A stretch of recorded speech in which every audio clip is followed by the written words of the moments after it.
Hello, this is Brian Tracy, and welcome. This program that you're about to hear is for ambitious people who want to get ahead faster. The ideas you're about to learn will save you years of hard work in achieving the goals that are most important to you. If I was only given 5 minutes to speak to you, and I could only convey one thought that would help you to be more successful, I would tell you to write down your goals, make plans to achieve them, and work on your plans every single day. This advice, if you followed it, would be of more help to you than anything else you could ever learn. Many university graduates have told me that this simple concept has been more valuable to them than 4 years of study. This idea has changed my life and the lives of millions of other people. It will change yours as well. Let's begin with Chapter 1, Unlock Your Potential. Your ability to set goals is the master skill of success. Goals unlock your positive mind and release ideas and energy for goal attainment. Without goals, you simply drift and flow on the currents of life. With goals, you fly like an arrow, straight and true to your target. The truth is that you probably have more natural potential than you could use if you lived 100 lifetimes. Whatever you have accomplished up to now is only a small fraction of what is truly possible for you. One of the rules for success is this: it doesn't matter where you're coming from. All that really matters is where you're going. And where you're going is solely determined by yourself and your own thoughts. Perhaps the greatest discovery in human history is the power of your mind to create almost every aspect of your life. Everything you see around you in the man-made world began as a thought or an idea in the mind of a single person before it was translated into reality. Everything in your life started as a thought, a wish, a hope, or a dream, either in your mind or in the mind of someone else. Your thoughts are creative. Your thoughts form and shape your world and everything that happens to you. The great summary statement of all religions, philosophies, metaphysics, psychology, and success is this: you become what you think about most of the time. Your outer world ultimately becomes a reflection of your inner world and mirrors back to you what you think about. Whatever you think about continuously emerges in your reality. Many thousands of successful people have been asked what it is that they think about most of the time. The most common answer given by successful people is that they think about what they want and how to get it most of the time. Unsuccessful, unhappy people think and talk about what they don't want most of the time. They talk about their problems and worries and who is to blame most of the time. But successful people keep their thoughts and conversation on the topics of their most intensely desired goals. They think and talk about what they want most of the time. Imagine this exercise. You take a homing pigeon out of its roost, put it in a cage, cover the cage with a blanket, put the cage in a box covered with the blanket, and then place the box into a closed truck cab. You can then drive 1,000 miles in any direction. If you then open up the truck cab, take out the box, take off the blanket, and let the homing pigeon out of the cage, the homing pigeon will fly up into the air, circle 3 times, and then fly unerringly back to its home roost 1,000 miles away. This is the only creature on Earth that has this incredible cybernetic goal-seeking function, except for man. You have the same goal-achieving ability as the homing pigeon, but with one marvelous addition. When you are absolutely clear about your goal, you don't even have to know where it is or how it is to be achieved. By simply deciding what it is you want, you will begin to move unerringly toward your goal, and your goal will start to move unerringly toward you. At exactly the right time and in exactly the right place, you and the goal will meet. Mark McCormick, in his book, What They Don't Teach You at Harvard Business School, tells of a Harvard study conducted between 1979 and 1989. In 1979, the graduates of the MBA program at Harvard were asked, "Have you set clear written goals for your future and made plans to accomplish them. It turned out that only 3% of the graduates had written goals and plans. 13% had goals, but they were not in writing. Fully 84% had no specific goals at all, aside from getting out of school and enjoying the summer. 10 years later, in 1989, they interviewed the members of that class again. They found that the 13% who had goals, but which were not in writing, were earning, on average, twice as much as the 84% of students who had had no goals at all. But most surprisingly, they found that the 3% of graduates who had clear written goals when they left Harvard were earning, on average, 10 times as much as the other 97% of graduates altogether.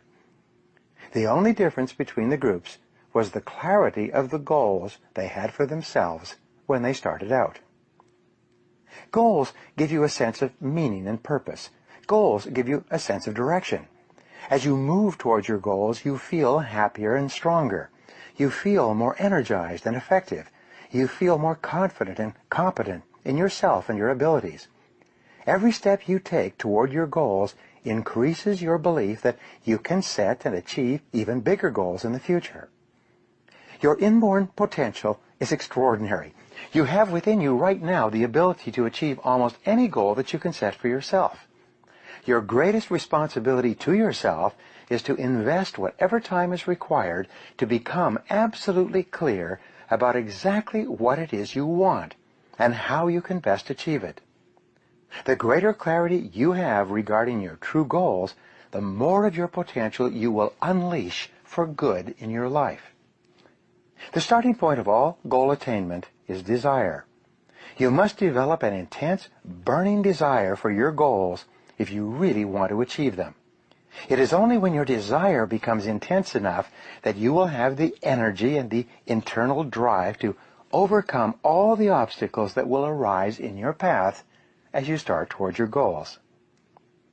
The great oil billionaire H.L. Hunt was once asked the secret of success.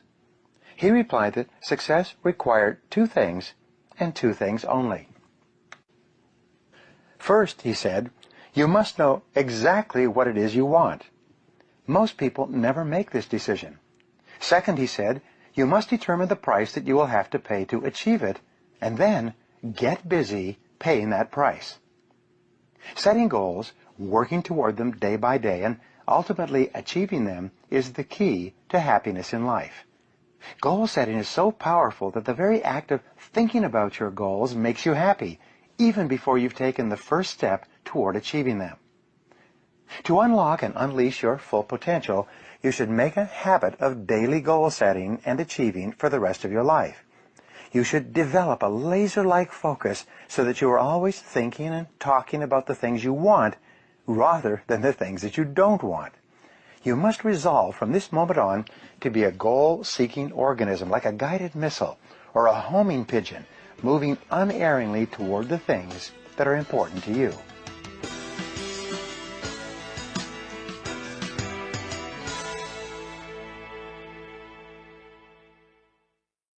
Chapter 2.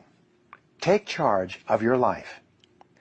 When I was 21, I was broke and living in a small one-room apartment in the middle of a very cold winter, working on a construction job during the day. I usually couldn't afford to go out of my apartment in the evenings, where at least it was warm, so I had a lot of time to think.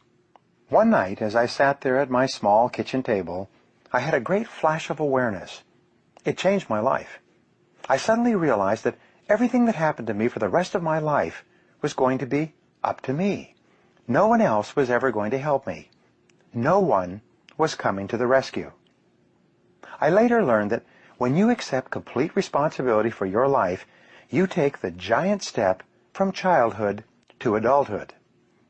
Sadly enough, most people never do this.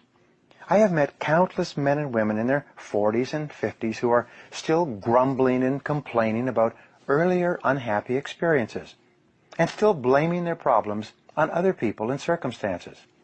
And many people are still angry about something that one of their parents did or did not do to or for them 20 or 30 or even 40 years ago.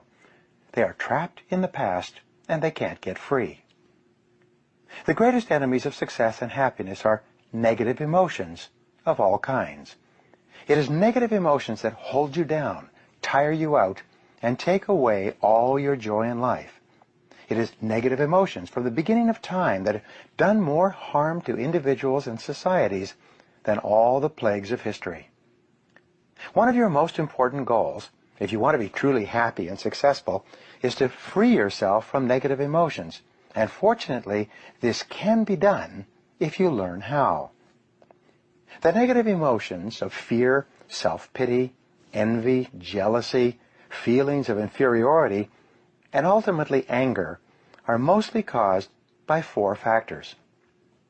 The first of the 4 root causes of negative emotions is justification. You can only be negative as long as you can justify to yourself and others that you are entitled to be angry or upset for some reason.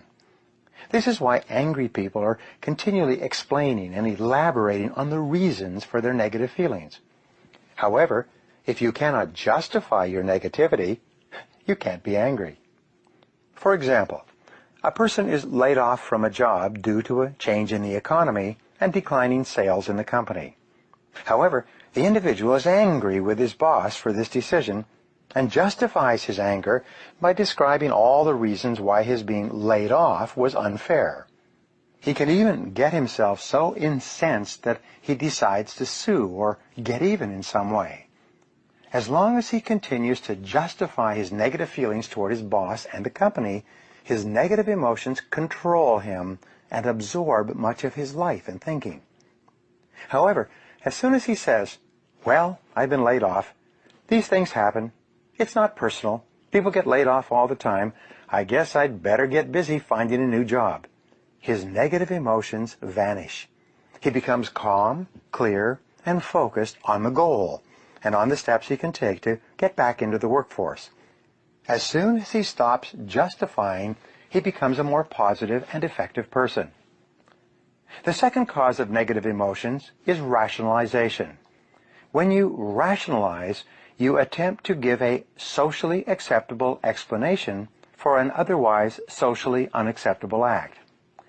You rationalize to explain away or to put a favorable light on something that you have done that you feel bad or unhappy about.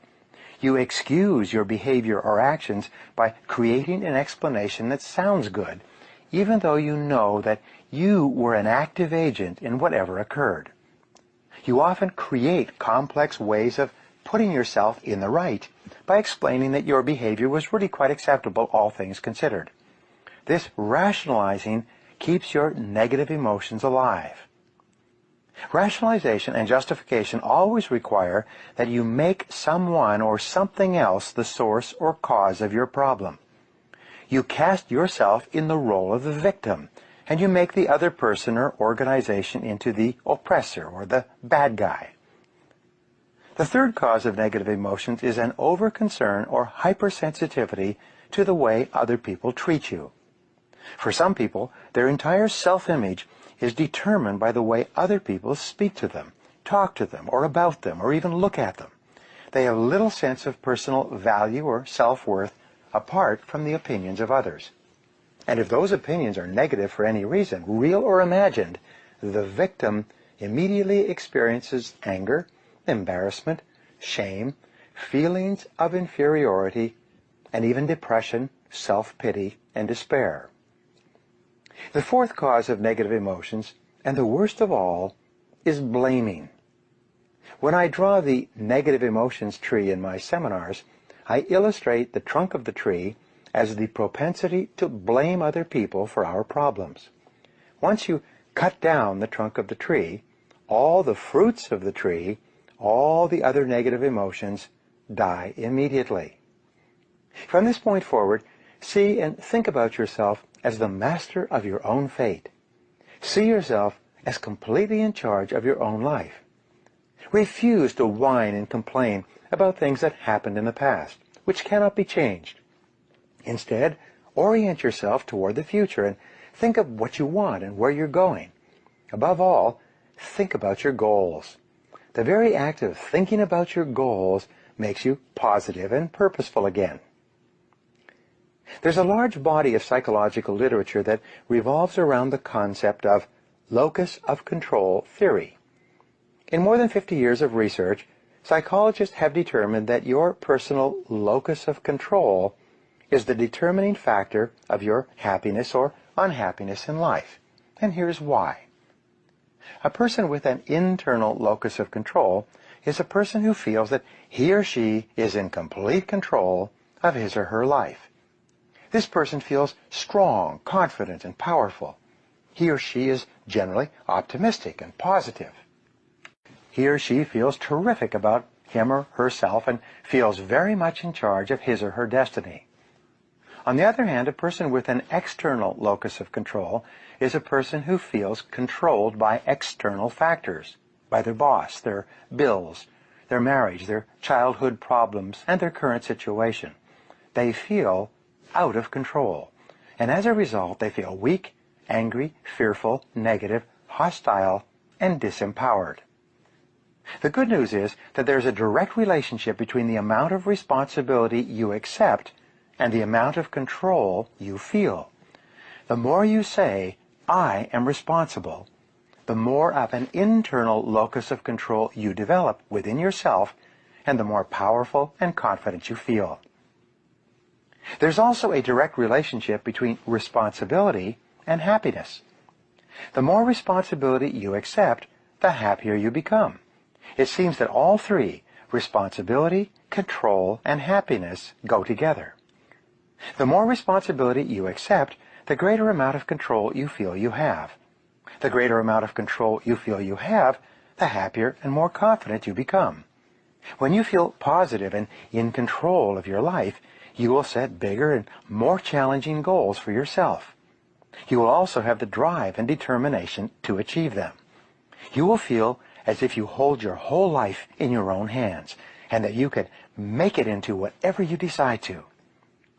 The starting point of goal setting, then, is for you to realize that you have virtually unlimited potential to be, have, or do anything you really want in life, if you simply want it badly enough and are willing to work long enough and hard enough to achieve it.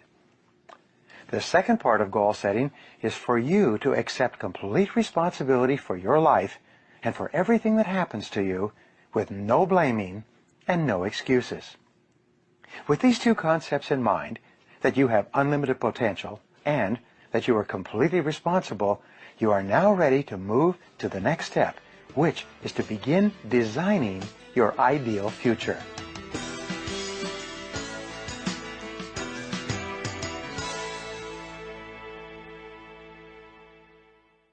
Chapter 3. Create Your Own Future. In more than 3,300 studies of leaders conducted over the years, there's a special quality that stands out, one quality that all great leaders have in common. It is the quality of vision. Leaders have vision, non-leaders do not. Earlier I said that the most important discovery in all of human history is that you become what you think about most of the time. What is it then that leaders think about most of the time? And the answer is that leaders think about the future and where they are going and what they can do to get there most of the time. We call this leadership quality future orientation. Leaders think about the future and what they want to accomplish and where they want to arrive sometime down the road. Leaders think about what they want and what can be done to achieve it. The good news is that when you begin to think about your future as well, you begin to think like a leader, and you will soon get the same results that leaders get. In personal strategic planning, you should begin with a long-term view of your life as well. You should begin by practicing idealization in everything you do. In the process of idealization, you create a 5-year fantasy for yourself and begin thinking about what your life would look like in 5 years if it were perfect in every respect. The biggest single obstacle to setting goals is self-limiting beliefs. These are areas where you believe yourself to be limited in some way. You may believe yourself to be inadequate or inferior in areas such as intelligence, ability, talent, creativity, personality, or something else. As a result, you sell yourself short. By underestimating yourself, you set either no goals or low goals that are far below what you are truly capable of accomplishing.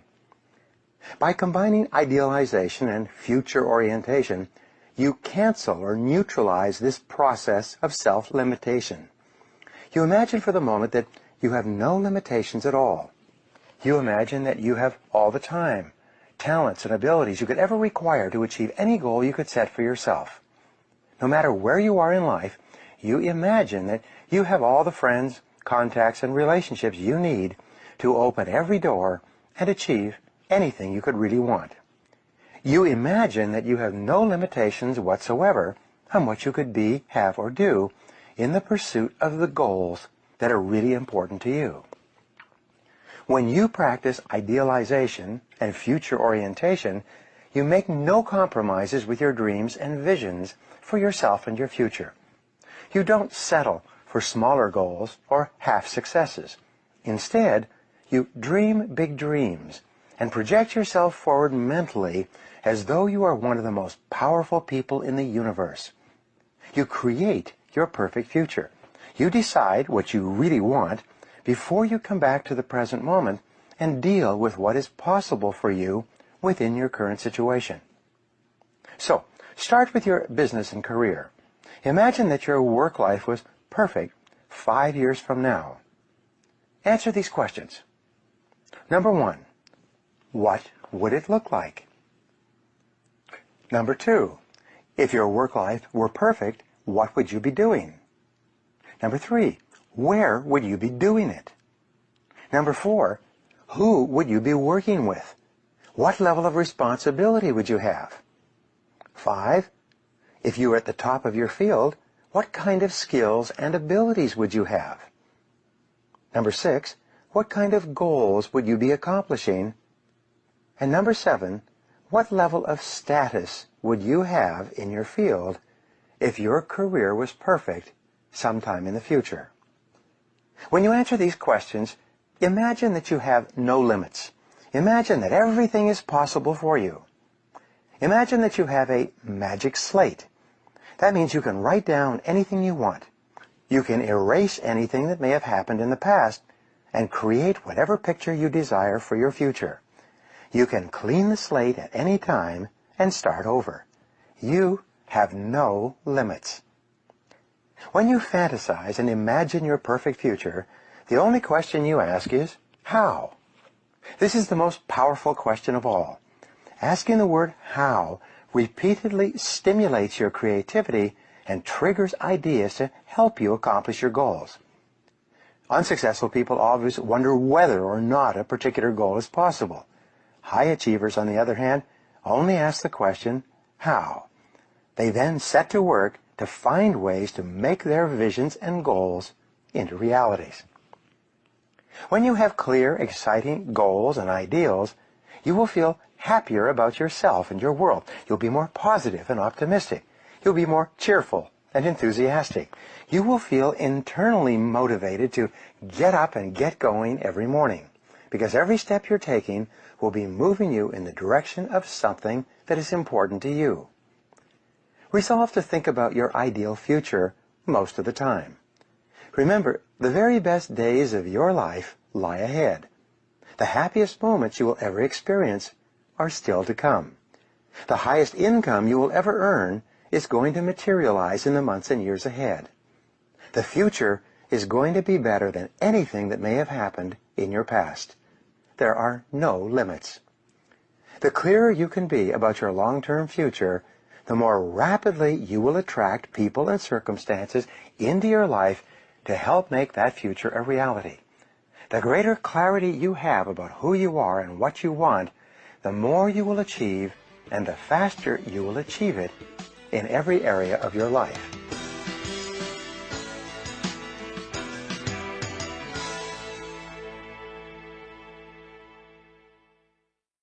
Chapter 4. Clarify your values.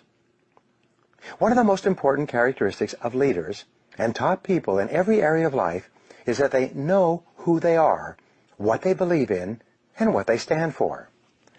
Average people are usually confused about their goals, values, and ideals, and As a result, they go back and forth and accomplish very little. Men and women who become leaders, on the other hand, with the same or even fewer abilities and opportunities, go on to accomplish great things in whatever they attempt. Life is lived from the inside out. The very core of your personality is your values. Your values are what make you the person you are.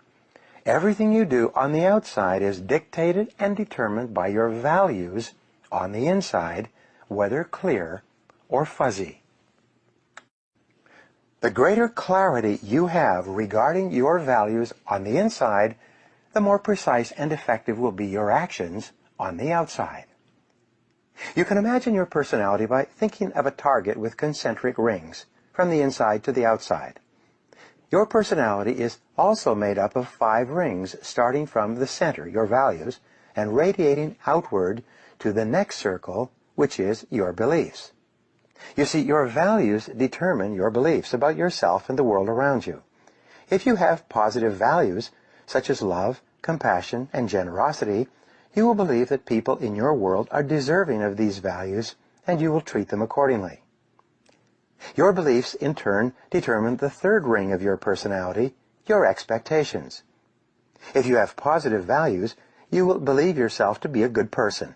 If you believe yourself to be a good person, you will expect good things to happen to you. If you expect good things to happen to you, you will be more positive, cheerful, and future-oriented.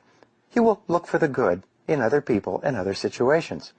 And surprise, surprise, your expectations will become your realities. The 4th level of your personality, determined by your expectations, is your attitude. Your attitude will be an outward manifestation or reflection of your values, beliefs, and expectations. For example, if your value is that this is a good world to live in, and your belief is that you're going to be very successful in life, you will expect that everything that happens to you is helping you in some way. As a result, you will have a positive mental attitude toward other people, and they will respond positively toward you. You will be a more cheerful and optimistic person. You will be someone that others want to work with and for, and buy from and sell to, and generally help to be more successful. This is why a positive mental attitude seems to go hand in hand with great success in every walk of life. The 5th ring or level of your life is your actions. Your actions on the outside will ultimately be a reflection of your innermost values, beliefs, and expectations on the inside. This is why what you achieve in life and work will be determined more by what is going on inside of you than by any other factor. You can tell how a person thinks most of the time by looking at the conditions of their outer lives. A positive, optimistic, goal and future-oriented person on the inside will enjoy a happy, successful, and prosperous life on the outside most of the time. You are the very happiest when what you are doing on the outside is congruent with your values on the inside. When you are living in complete alignment with what you consider to be good and right and true, you'll automatically feel happy and positive about yourself and your world. Your goals must be congruent with your values, and your values must be congruent with your goals. This is why clarifying your values is often the starting point to high achievement and peak performance. Values clarification requires that you think through what is really important to you in life. You then organize your entire life around these values. Any attempt to live on the outside in a manner that contradicts the values you hold on the inside will cause you stress, negativity, unhappiness, pessimism, and even anger and frustration. So therefore, your chief responsibility to yourself in the creation of a great life is for you to develop absolute clarity about your values in everything you do. Living in alignment with your true values is the royal road to self-confidence, self-respect, and personal pride. In fact, almost every human problem can be resolved by returning to values. Whenever you experience stress of any kind, look into yourself and ask, in what way am I compromising my innermost values in this situation?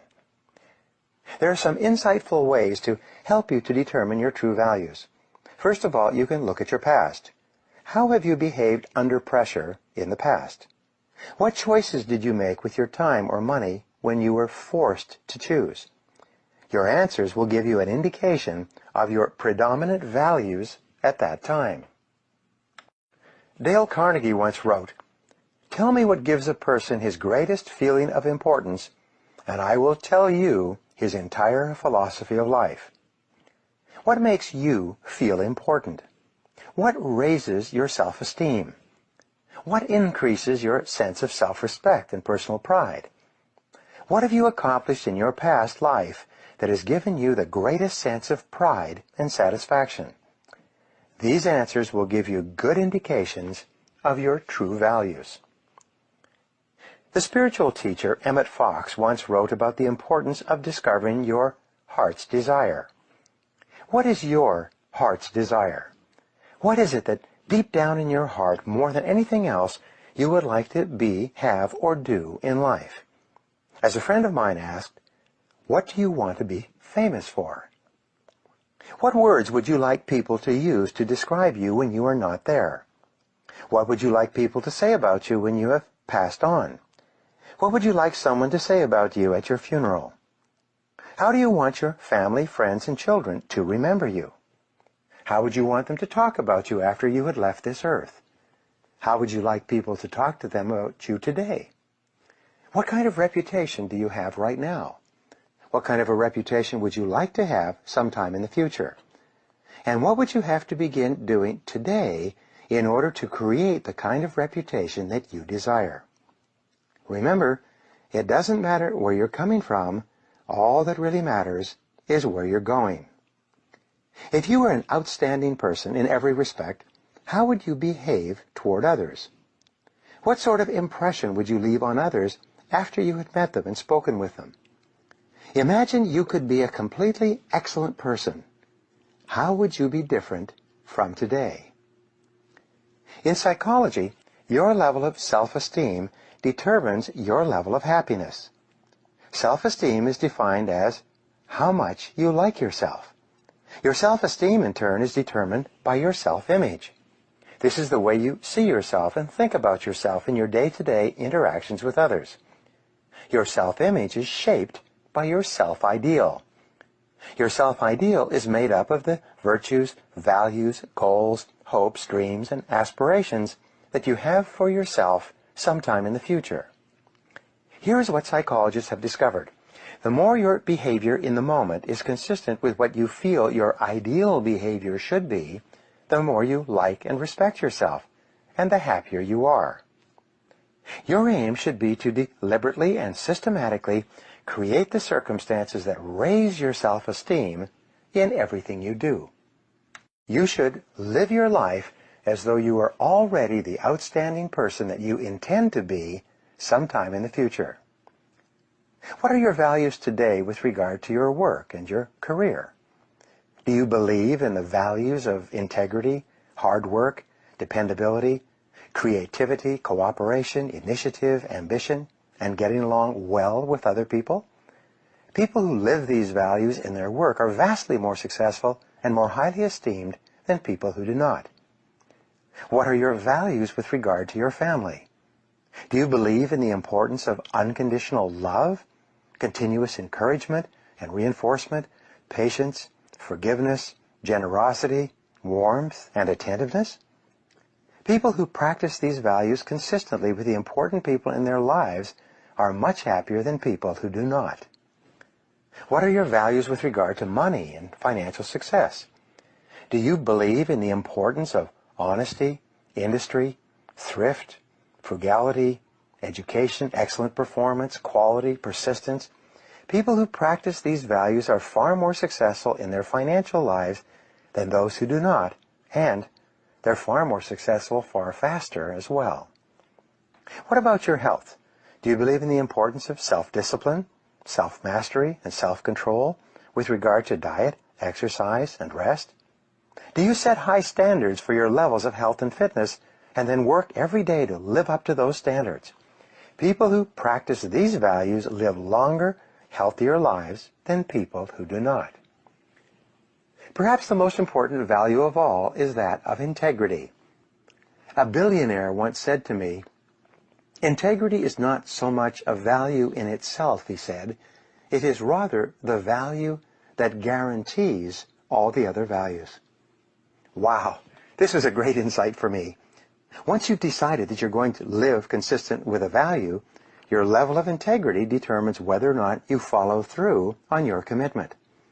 The more you discipline yourself to live consistent with the very best you know, the greater is your level of personal integrity.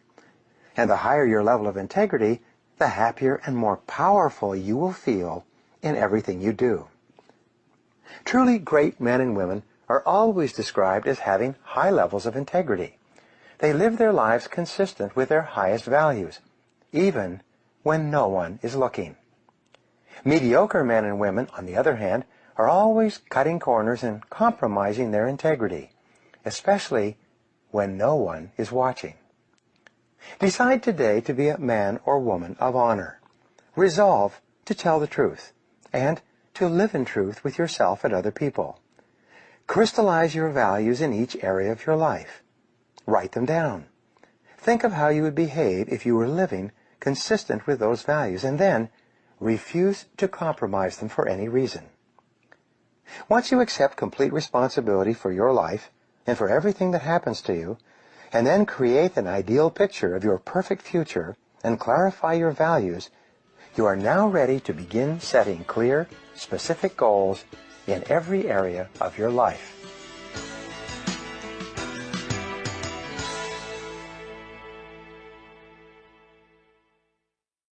Chapter 5.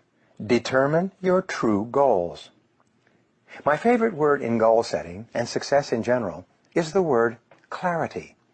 There is a direct relationship between the level of clarity you have about who you are and what you want and virtually everything else you accomplish in life.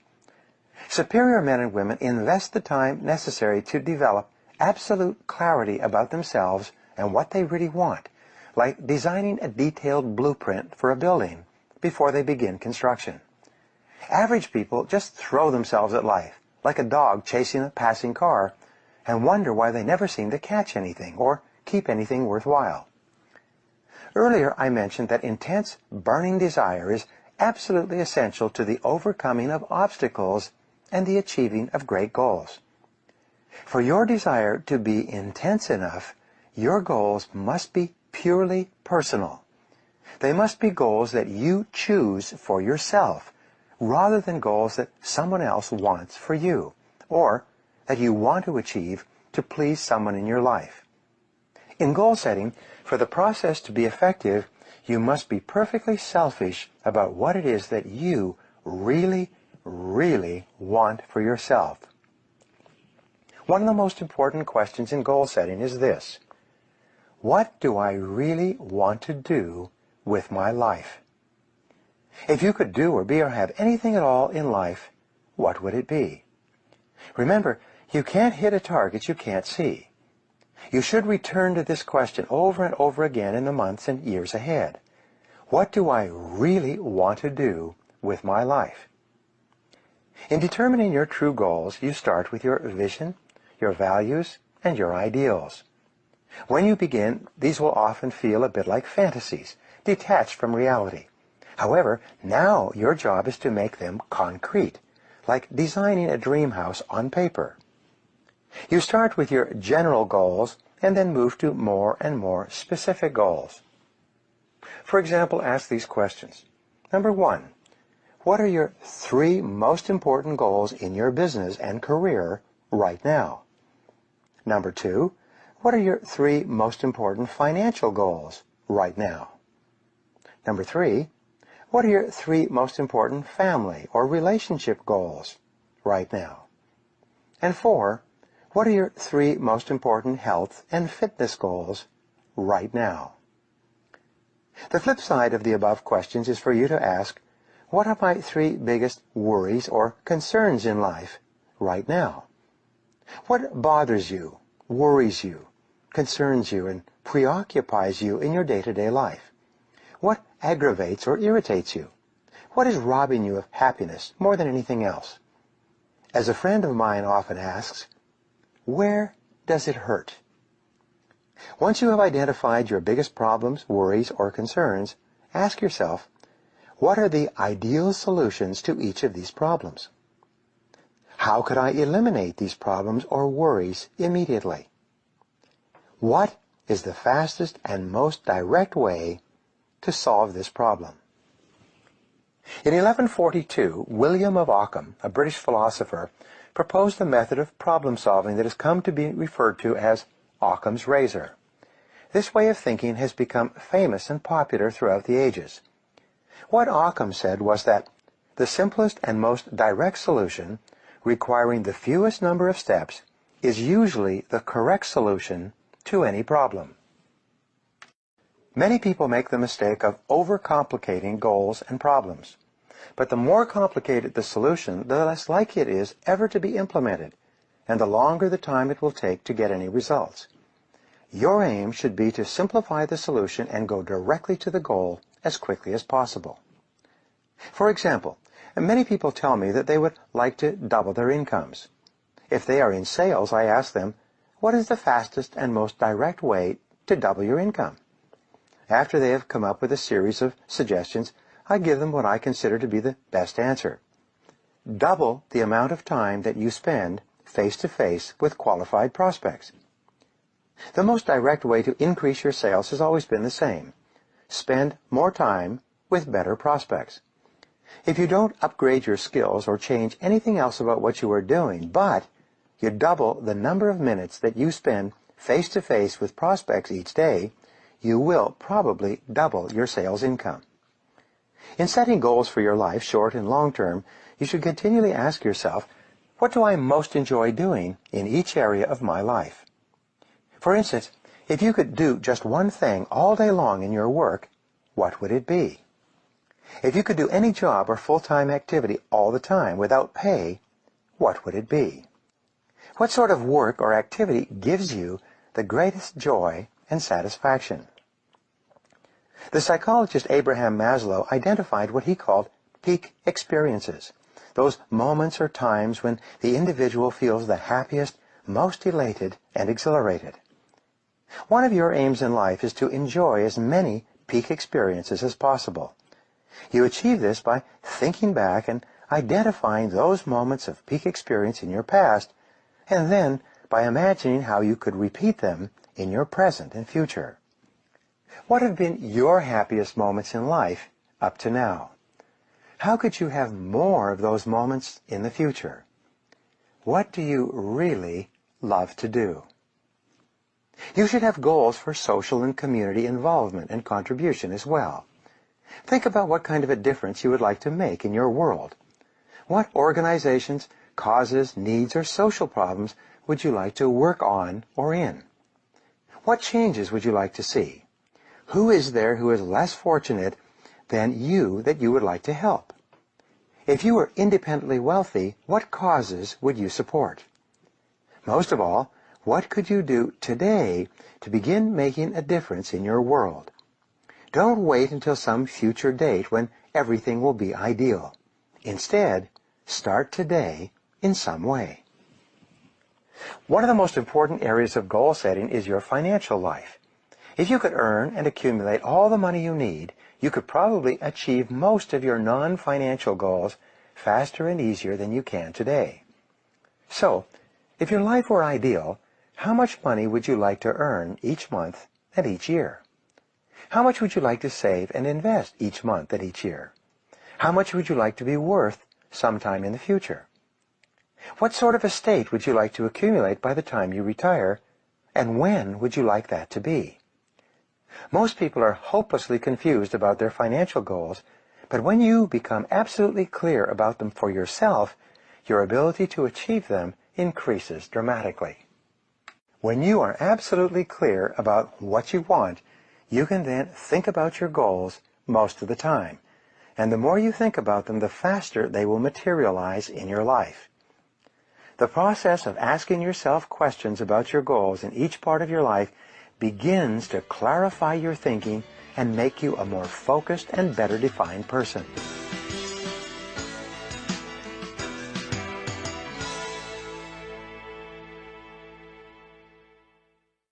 Chapter 6, Analyze Your Beliefs. Perhaps the most important of all mental laws is the law of belief. This law says that whatever you believe with conviction becomes your reality. You do not believe what you see what you already believe. You actually view your world through a lens of beliefs, attitudes, prejudices, and preconceived notions. Dr. William James of Harvard said in 1905, "Belief creates the actual fact." He went on to say that the greatest revolution of my generation is the discovery that individuals, by changing their inner attitudes of mind, can change the outer aspects of their lives.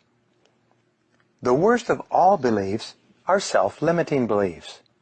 If you believe yourself to be limited in some way, whether or not it is true, it becomes true for you.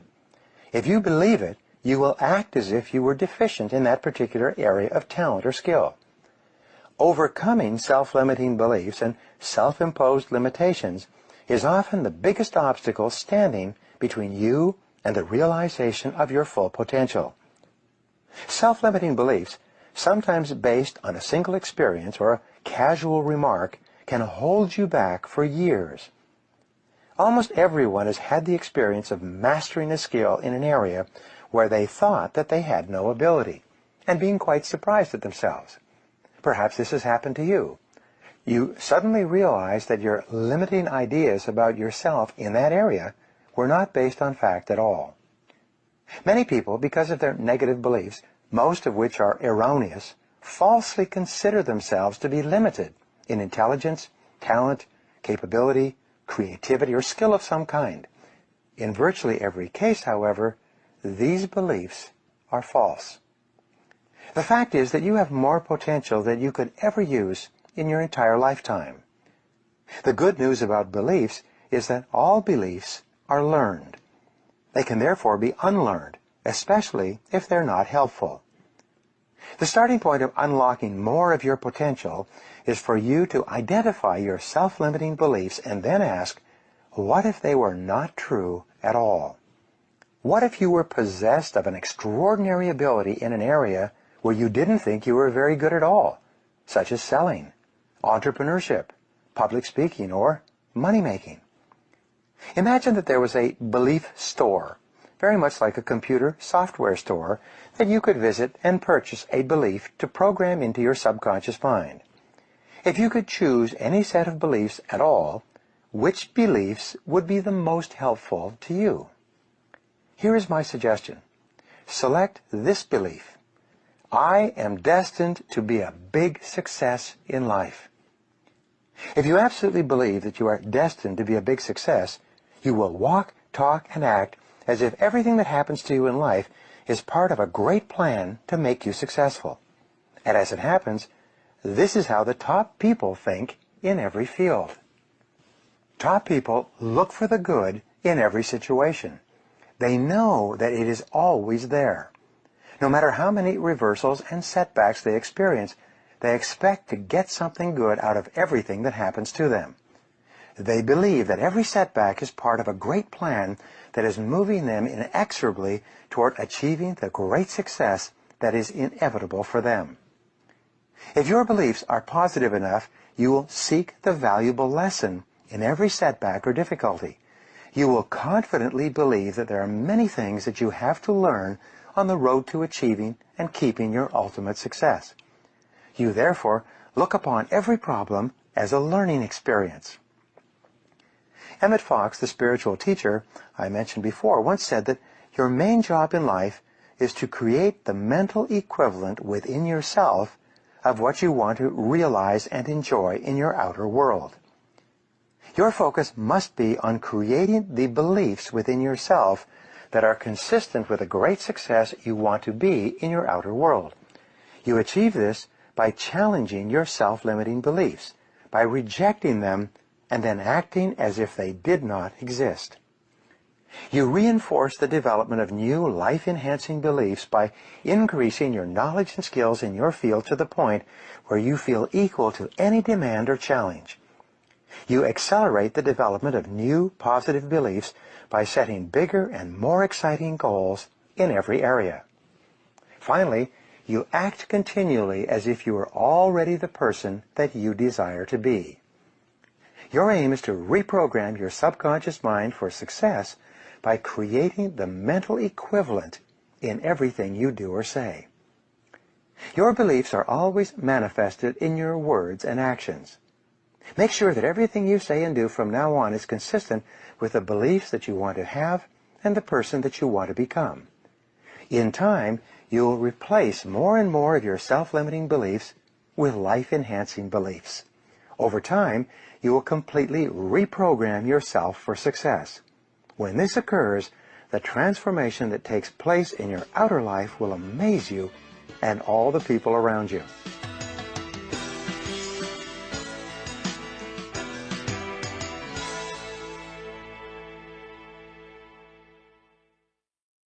Chapter 7. Start at the beginning. Imagine that you were going to take a long trip across the country. The first thing you would do would be to choose your destination and then get a road map to determine the very best way to get there. Each day before you started out, you would locate yourself on a map relative to where you are and where you plan to go in the hours ahead. Life is very much the same. Once you have decided upon your values, vision, mission, purpose, and goals, the next step is for you to analyze your starting point. Exactly where are you today, and how are you doing in each of the important areas of your life, especially as they relate to your goals. Jack Welch, the CEO of General Electric for many years, once said that the most important quality of leadership is the reality principle. He defined this as the ability to see the world as it really is, not as you wish it were. He would begin every meeting to discuss a goal or a problem with the question, what's the reality? Abraham Maslow once wrote that the first quality of the self-actualizing person was the ability to be completely honest and objective with himself or herself. It's the same with you. If you want to be the best you can be and to achieve what is truly possible for you, you must be brutally honest with yourself and your point of departure. You must sit down and analyze yourself in detail to decide exactly where you are today in each area. When you begin to plan your long-term future, one of the most valuable exercises you can engage in is called zero-based thinking. In zero-based thinking, you ask this question: knowing what I now know, is there anything that I am doing today that I wouldn't start up again today if I had to do it over, knowing what I now know? No matter who you are or what you are doing, there are certain things in your life that, knowing what you now know, you wouldn't get into again today if you had them to do over. It's difficult, if not impossible, for you to make progress in your life if you allow yourself to be held back by decisions that you have made in the past. If there is something in your life that you wouldn't get into again today, your next question is, how do I get out, and how fast? Apply zero-based thinking to the people in your life, both business and personal. Is there any relationship in your life that, knowing what you now know, you wouldn't get into? Is there any person that you have hired, assigned, or promoted that, knowing what you now know, you wouldn't hire back again today? Is there any person that you are working with or for that, knowing what you now know, you wouldn't get involved with again today? Be perfectly honest with yourself when you ask and answer these questions. Examine every aspect of your work life and career. Is there any job that you have taken on that, knowing what you now know, you wouldn't get into? Is there any part of your business or work that, knowing what you now know, you wouldn't start up again? Is there any activity, process, product, service, or expenditure in your business that, knowing what you now know, you wouldn't embark upon again today if you had to do it over? After people and work considerations, look at your investments. Is there any investment of time, money, or emotion that, knowing what you now know, you wouldn't get into again today if you had to do it over? If the answer is no, how do you get out, and how fast? Fully 70% of the decisions that you make will turn out to be wrong in the fullness of time. When you made the decision or commitment, It was probably a good idea, based on the circumstances and knowledge of the moment. But now, the situation may have changed, and it is time to zero-base it, based on the way things are today. You can usually tell if you are in a zero-based thinking situation because of the stress that it causes. Whenever you are involved in something that, knowing what you now know, you wouldn't get into, you experience ongoing stress, aggravation, irritation, and anger. Sometimes people spend an enormous amount of time trying to make a business or personal relationship succeed. But if you zero-base this relationship, the correct solution is often to get out of the relationship altogether. The only real question is whether or not you have the courage to admit that you were wrong and then take the necessary steps to correct the situation. When you embark on the achievement of any great goal, you should imagine that at any time you could start your career over again. Never allow yourself to feel locked in or trapped by a particular decision from the past. Keep focused on the future. Many people today are walking away from their educations, their businesses, their industries, and their years of experience and getting into something completely new and different. They are honest enough to recognize that there is a limited future in the direction they are going, and they are determined to get into something where the future possibilities are far greater. You must do the same. In doing a baseline assessment of yourself and your life, you must face the facts, whatever they are. As Harold Janine of ITT once said, facts don't lie. Seek out the real facts, not the obvious facts, the apparent facts, the hoped-for facts, or the wished-for facts. The true facts are what you need to make good decisions. Take a hard look at your current company and industry.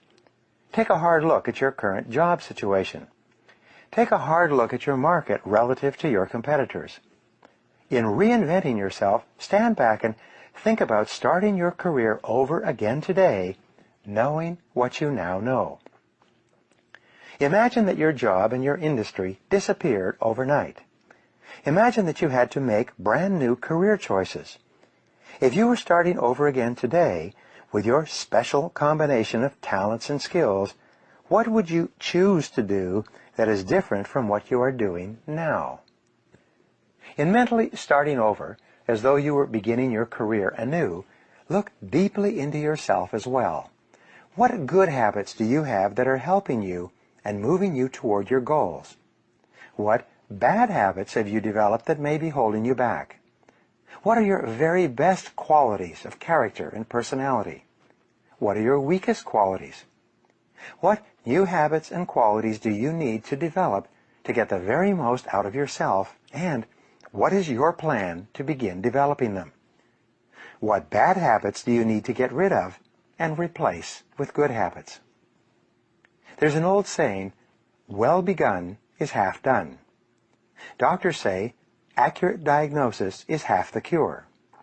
Taking the time to honestly evaluate each part of your situation before you launch toward your goal will save you months and even years on your journey.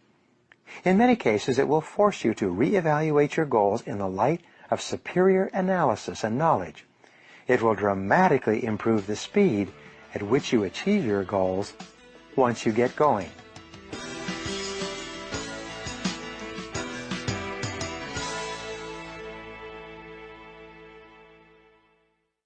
Chapter 8. Measure your progress. You have incredible mental powers that you habitually fail to use to their full extent.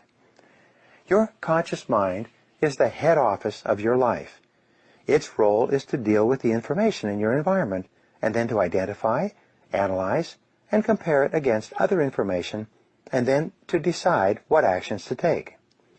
But it is your subconscious mind that contains the great powers that can enable you to accomplish vastly more than you ever have before. At least 90% or more of your mental powers are below the surface. It is essential that you learn how to tap into these powers to motivate, stimulate, and drive you forward toward the achievement of your goals.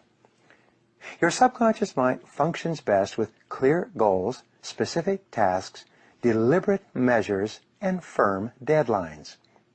The more of these with which you program your subconscious computer, the better it functions for you, and the more you will accomplish in a shorter period of time. As you set your goals and begin moving toward them, it is essential that you establish a series of benchmarks or measures that you can use to evaluate your progress day by day and hour by hour. The more clear and specific the measures you set, the more accurate you will be in hitting your targets on schedule. Your subconscious mind requires a forcing system composed of deadlines that you have imposed on yourself for task accomplishment and goal attainment. Without a forcing system, it becomes easy for you to procrastinate and delay, and to put off important tasks until much later, if at all. There are 3 keys to peak performance in achieving your goals. They are commitment, completion, and closure. When you make a firm commitment to achieve a particular goal, and you put aside all excuses, it is very much like stepping on the accelerator of your subconscious mind. You will become more creative, determined, and focused than ever before. Great men and women are those who make clear, unequivocal commitments and then refuse to budge from them no matter what happens. Completion is the second ingredient in peak performance. There is an enormous difference between doing 95% of a task and doing 100% of a task. In fact, it is very common for people to work very hard up to the 90% or 95% level and then to slack off and delay the final completion of the task. This is a temptation that you must fight against. You must continually force yourself, discipline yourself to resist this natural tendency and push through to completion.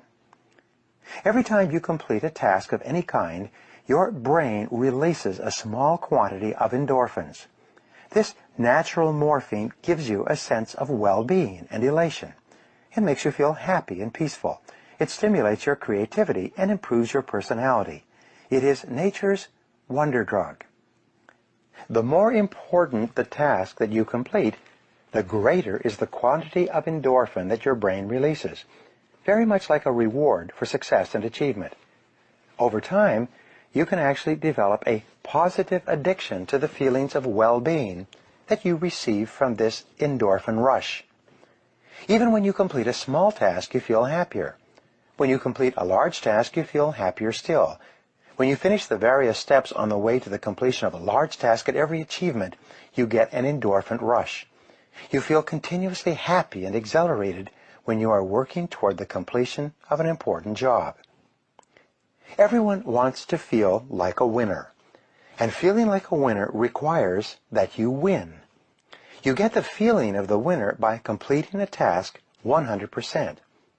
When you do this repeatedly, eventually you develop the habit of completing the tasks that you begin. When this habit of task completion locks in, your life will begin to improve in ways that you cannot today imagine. In psychology, the reverse is also true. The incomplete action is a major source of stress and anxiety. In fact, much of the unhappiness that people experience is because they have not been able to discipline themselves to follow through and complete an important task or responsibility. If you've ever had a major assignment that you have been putting off, you know what I'm referring to. The longer you wait to get started on an assignment, and the closer the deadline approaches, the greater stress you experience. It can start to keep you up at night and affect your personality. But when you finally launch into the task and push it through to completion, you feel a great sense of relief and well-being.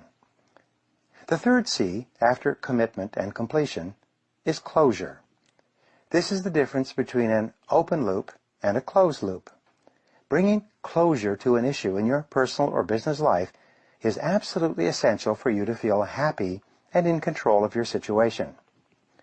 Lack of closure, unfinished business, and incomplete action of any kind are all major sources of stress, dissatisfaction, and even failure in business. They consume enormous amounts of physical and emotional energy. Perhaps the most important ability in the world of work is dependability. There is nothing that will get you paid more and promoted faster than to develop a reputation for getting your tasks done quickly and well and on schedule. Whatever your goals, make a list of all the tasks that you will have to accomplish in the achievement of those goals. Put a deadline on every one of those tasks. Then, work every day and every hour to hit your deadlines. Measure your progress each day as you go along. Speed up or slow down where necessary. But remember, you can't hit a target that you can't see. The greater clarity that you have with regard to deadlines and measures, the more you will accomplish and the faster you will get it done. A goal or a decision without a deadline is merely a discussion. It has no energy behind it. It is like a bullet with no powder in the cartridge. Unless you establish deadlines to which you are committed, you will end up firing blanks in life and in work. Sometimes people ask, what if I set a deadline and I don't achieve the goal by the deadline? Simple. Set another deadline, and then another if necessary. Deadlines are best guess estimates of when the task will be completed. The more you set and work toward deadlines, the more accurate you will become in predicting the time necessary to complete them. You will become better and better at achieving your goals and completing your tasks on schedule every single time. In each area of your life, analyze your activities carefully and select a specific number that, more than anything else, determines your level of success in that area. Then, focus all of your attention all day long on that specific number. The very act of focused attention will cause you to perform better in that area, both consciously and unconsciously. If you want to be healthier, you could focus on the number of minutes per week that you exercise, or the number of calories per day that you eat. If you want to be successful financially, you can focus on the amount that you earn each hour, or the amount that you save each month. If you want to be successful in sales, you could focus on the number of calls you make each day, or the number of sales, or the size of each sale that you make each month. If you want to be successful in your relationships, you can focus on the number of minutes that you spend face-to-face with the most important people in your life each day and each week. You've heard the saying, what gets measured gets done. There's another saying, if you can't measure it, you can't manage it. Your ability to set specific measures on your goals and then to keep an accurate record and track your performance each day will assure that you achieve your goals exactly when you have decided to, or even before.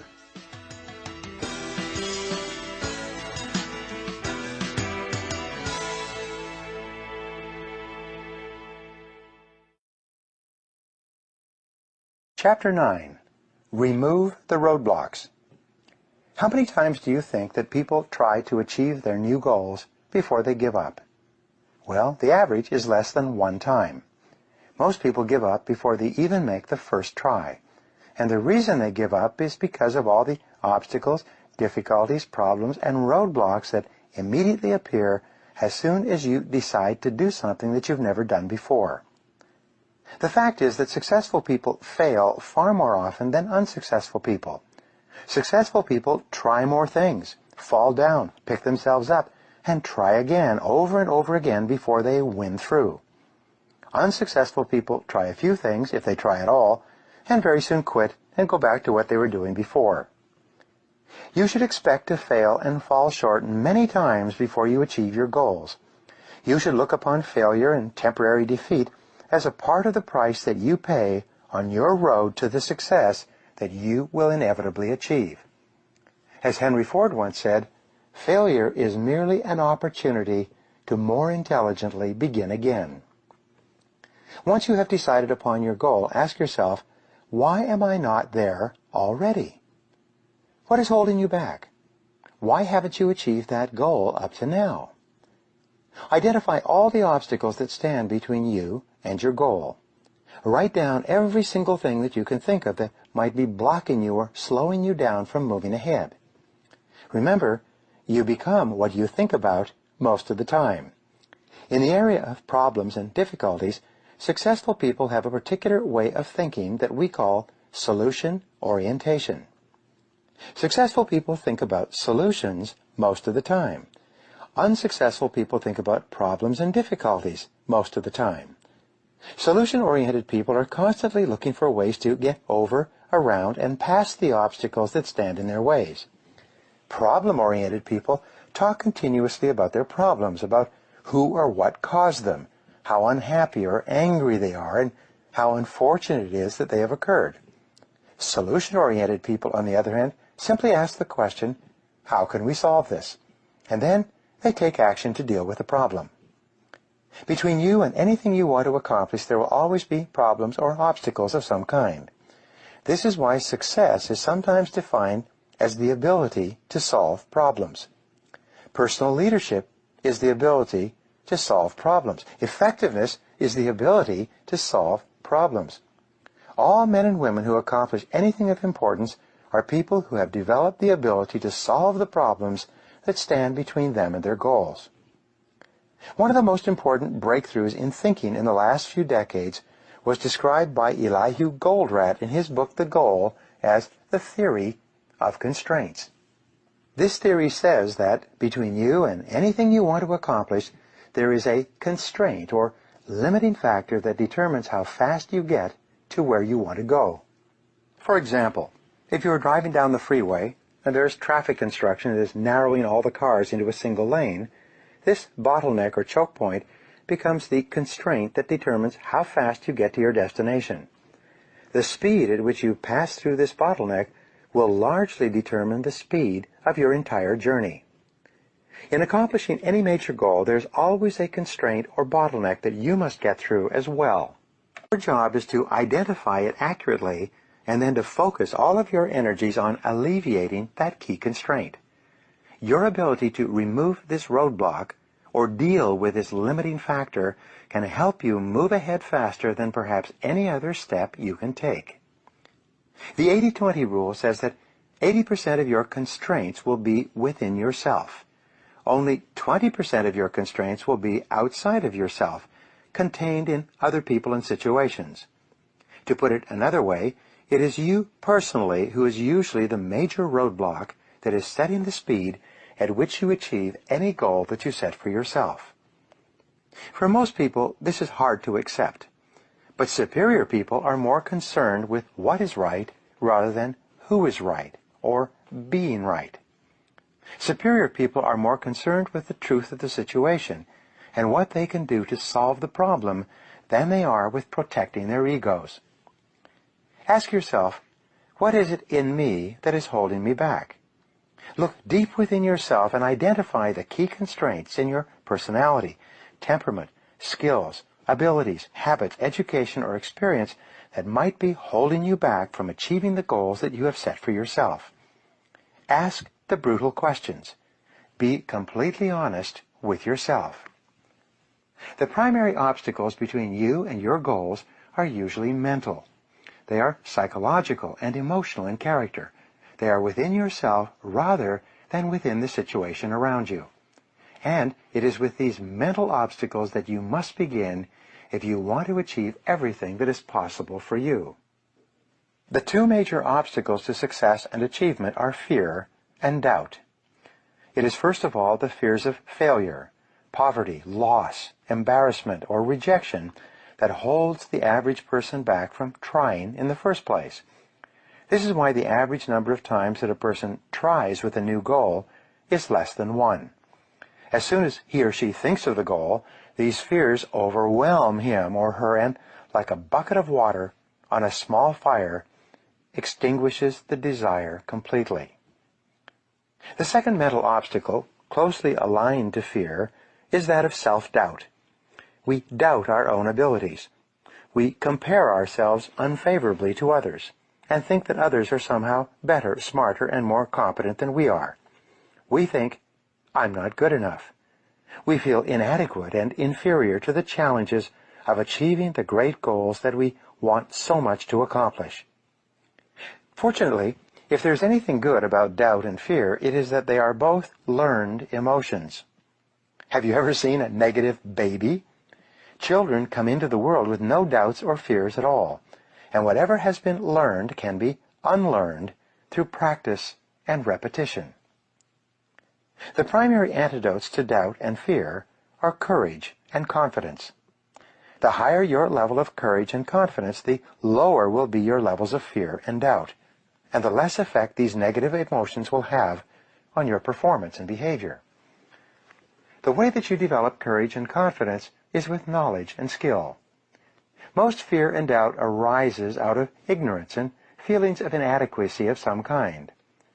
The more you learn the things you need to know to achieve your goals, the less fear you will feel on the one hand, and the more courage and confidence you will feel on the other. Think about learning to drive for the first time. You were probably extremely tense and nervous and made a lot of mistakes. You may have driven erratically and been a danger to yourself and others. But over time, as you mastered the knowledge and skills of driving, you became better and better, and your confidence increased. Today, you can quite comfortably get into your car and drive across the country with no fear or worry at all. You are so competent at driving that you can do it well without even thinking about it. The same principles apply to any skills you need to learn to achieve any goal you can set for yourself. Once you have made a list of all the obstacles that are standing in the way of your achieving your major goals, organize the obstacles by priority. What is the largest single obstacle? If you could wave a magic wand and remove one major obstacle from your path, which one obstacle, if removed, would help you the most in moving ahead more rapidly? Management consultant Ian Mitroff has an interesting set of observations with regard to problem solving and the removal of obstacles. He says that, whatever the problem, define it in several different ways before you attempt to solve it. Beware of any problem for which there is only one definition or one solution. When you ask the question with regard to your goal, why am I not there already? What answer comes to mind? What is holding you back? What is standing in your way? It is at this point that you have to drill down to determine the correct obstacle before you begin taking steps to remove it. You do this by asking the question, what else could be the problem? After each definition of the problem. In the book, The McKinsey Way, describing the management consulting practices of McKinsey & Company, the authors point out that one of the greatest wastes of time and money is in applying the wrong solution to the wrong problem in the first place. This can apply to your problems and obstacles as well. By identifying the constraints or reasons that you are not achieving your personal income goals, each definition leads to a different set of solutions. They require that you think in different ways. In your personal life, it's the same. The accuracy with which you identify the obstacles or bottlenecks that are holding you back will determine the appropriateness of the various steps that you can take to remove or alleviate those obstacles. Once you have determined the major obstacle that is holding you back, rewrite that obstacle as a positive goal. For example, you could now say, my goal is to continually upgrade my skills and abilities so that I am in the top 10% of money earners in my field. You then make a list of all the things that you could do to upgrade your knowledge and skills, improve your time management, increase your efficiency and effectiveness, and make more sales for your company. You set deadlines and measures next to each step in your strategy to achieve excellence in your field. You then select one key task and take action on it immediately. From then on, you hold your own feet to the fire. You become your own taskmaster. You discipline and drive yourself to do the things that you need to do to become the kind of person that you need to become in order to achieve the goals that you have set for yourself. This exercise of identifying what is holding you back and then setting a clear written goal to remove that obstacle puts you back in control of your own life. By following through on your resolution, you virtually guarantee your ultimate success and the achievement of almost any goal you can set for yourself. If you have any questions or concerns about the accuracy of your problem definition, discuss it with someone you know and trust. Put your ego aside.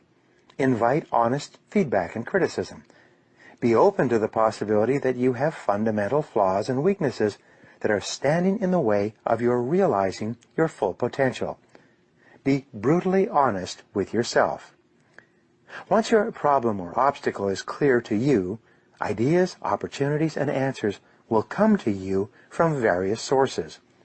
You will begin to attract into your life all kinds of resources that will help you to overcome the obstacle or difficulty, either within yourself or within the situation around you, and move you more rapidly towards your goal.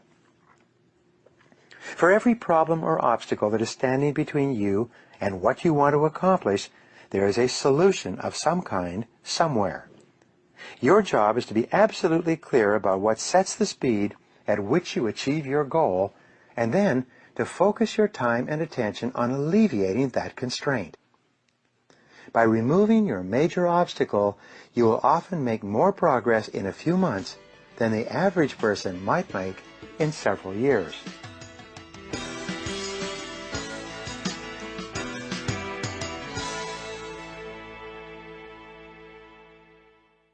Chapter 10. Become an expert in your field.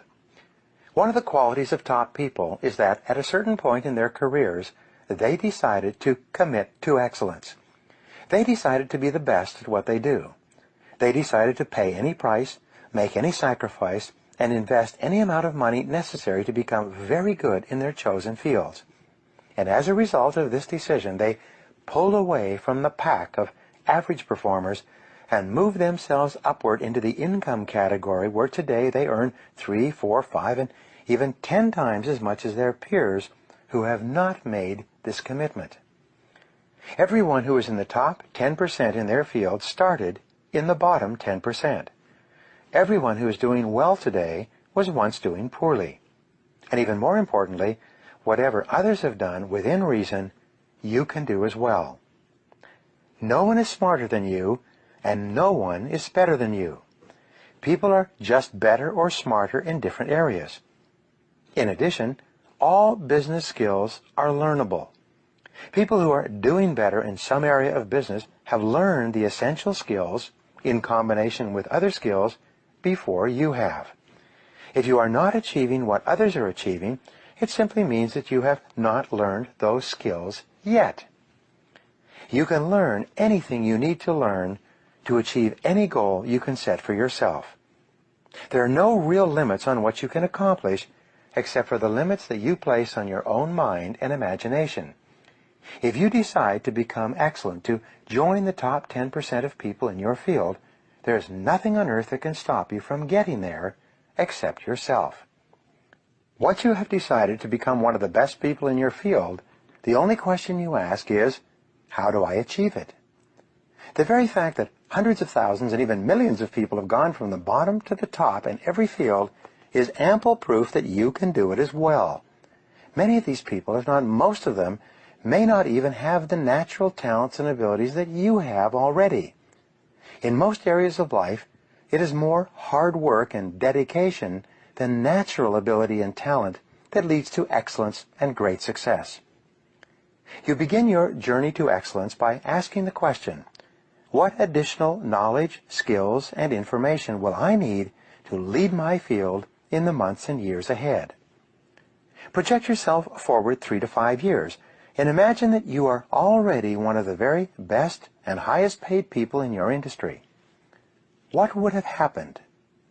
What would you have to have done, learned, or accomplished to reach this point? What skills would you have had to master to lead your field? Here is the great go-forward question for the rest of your working life. What one skill, if you developed and did it in an excellent fashion, would have the greatest positive impact on your career? This becomes your focal point for personal and professional development.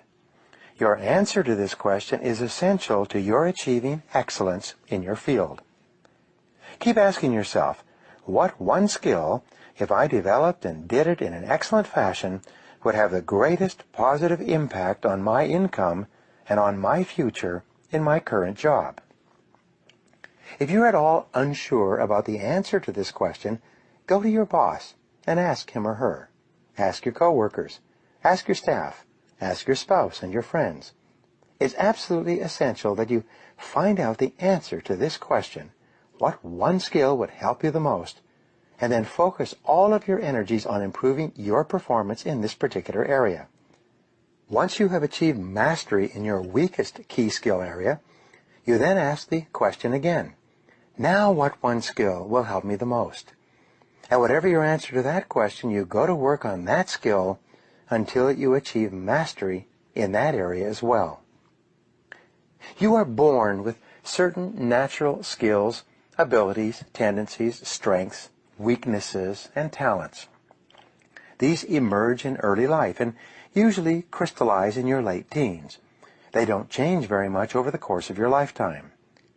One of the most important things you do in your career is to identify what it is that you are really good at, or what it is that you can become good at, and then put your whole heart into becoming excellent in that area. Mary Baker Foley, a management consultant in the 1920s, once wrote, "The very best direction to ride a horse is in the direction it is going. The very best way to develop yourself is in the direction of your natural talents and interests." Jim Cathcart, the author and speaker, says, "Nurture your nature." This is extremely important advice that you should follow throughout your career. You are put on this earth with special talents and abilities that make you unique and different from all other people who have ever lived. Throughout your life, you have often found yourself drawn to an area of activity where your special talents and abilities have enabled you to accomplish more and to enjoy what you are doing at a higher level than anything else you could do. One of your great goals in life is to identify and isolate the one or two things that you can do better and enjoy more than anything else, and then concentrate on becoming absolutely excellent in those areas. Michael Jordan, the basketball player, once said, "Everybody has talent, but ability takes hard work." The poet Longfellow once wrote, "The great tragedy of the average man is that he goes to his grave with his music still in him." You could struggle for years at a job for which you were ill-suited, and then find yourself in the perfect field and make more progress in a couple of years than you had made in the 20 years preceding. Most self-made millionaires say, "I never worked a day in my life." What they did was to find out what they really enjoyed, and then they did more and more of it. There are 8 ways for you to identify and determine your special talents and what you are uniquely suited to do. Here they are. First, you will always be the best and happiest at something that you love to do. If you could afford it, you would do it without pay. It brings out the very best in you, and you get a tremendous amount of satisfaction and enjoyment when you are engaged in that particular work. Second, you do it well. You seem to have a natural ability to perform in that area. Third, this talent has been responsible for most of your success and happiness in life up to now. From an early age, it is something that you have enjoyed to do and from which you got the greatest rewards and compliments from other people. Fourth, it is something that it was easy for you to learn and easy to do. In fact, it was so easy to learn that you actually forgot when and how you learned it. You just found yourself doing it easily and well one day. Fifth, it holds your attention. It absorbs you and fascinates you. You like to think about it, read about it, talk about it, and learn about it. It seems to attract you like a moth to a flame. Sixth, you love to learn about it and become better at it all your life. You have a deep inner desire to really excel in this particular area. Seventh, when you do what you're ideally suited to do, time stands still. You can often work in your area of special talent for long periods without eating or sleeping, hour after hour, because you get so involved in it. And eighth, you really admire and respect other people who are good at what you are most suited to do. You want to be like them and to be around them and to emulate them in every way. If the above descriptions apply to anything that you are doing or anything that you have done in the past, they can lead you into what you were uniquely put on this earth to do, to your heart's desire. It is quite common that if you are weak in a particular skill, you will avoid taking action in that skill. You will fall into the trap of learned helplessness. You will say, I'm not really very good in that area, or I don't have any natural talent or ability in that skill. But this is merely rationalization and justification. If the skill is important enough to you, you can learn it. The very worst decision of all is for you to allow yourself to be held back for months or years because you lack a single, simple skill that is readily learnable through dedication and determination. Don't let this happen to you. It is not practice that makes perfect. It is imperfect practice that eventually makes perfect. Whenever you start something new, you can expect to do it poorly. You will feel clumsy and awkward at first. You will feel inadequate and inferior. You will often feel silly and embarrassed. But this is the price that you pay to achieve excellence in your field. You will always have to pay the price of success in advance, and that price often involves the hard work of mastering a difficult skill that you need to move to the top of your field. Imagine that you could wave a magic wand and be absolutely excellent at any particular skill. What would it be? If you could wave a magic wand and have any wish at all with regard to your talents and skills, what would you wish for? Whatever your answer to these questions will often be an indication of the new goals that you have to set with regard to the skills and abilities that you need to develop to be the best at what you do. Become a lifelong do-it-to-yourself project.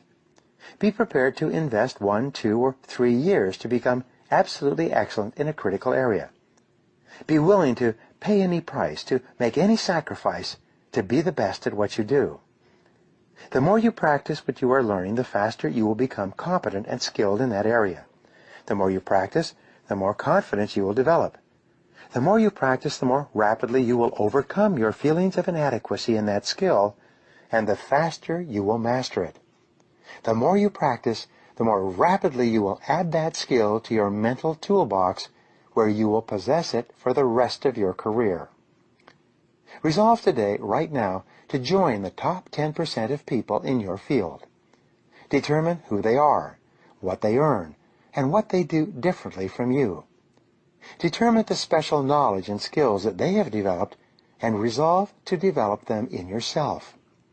Remember, anything that anyone else has done within reason, you can do as well. No one is better than you, and no one is smarter than you. The very fact that the top people in your field were at one time not even in your field at all is proof that whatever they have achieved, you can achieve yourself if you simply set it as a goal and work at it long enough and hard enough. There are no real limits.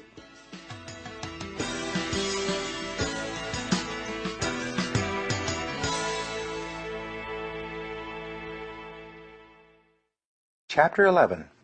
Associate with the right people. Everything in life and business is relationships. Everything you accomplish or fail to accomplish will be bound up with other people in some way. Your ability to form the right relationships with the right people at every stage of your life and career will be the critical determinant of your success and achievement, and will have an inordinate impact on how quickly you achieve your goals.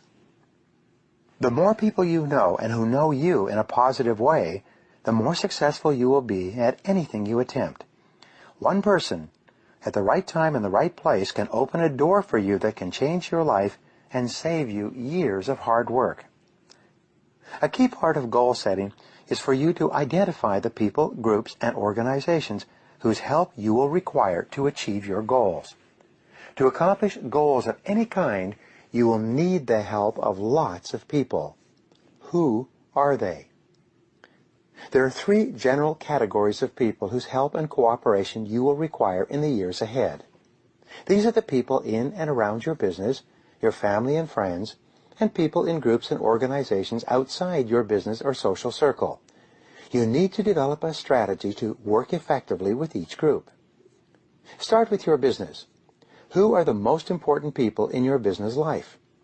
What is your plan to develop higher quality relationships with them? Make a list of everyone who works inside and outside of your business, your boss, your colleagues, co-workers, subordinates, and especially your customers, suppliers, and vendors. which of these people have the greatest ability to help you or hurt you in the achievement of your business or career goals. Sometimes I ask my audiences, how many of the people present are in customer service?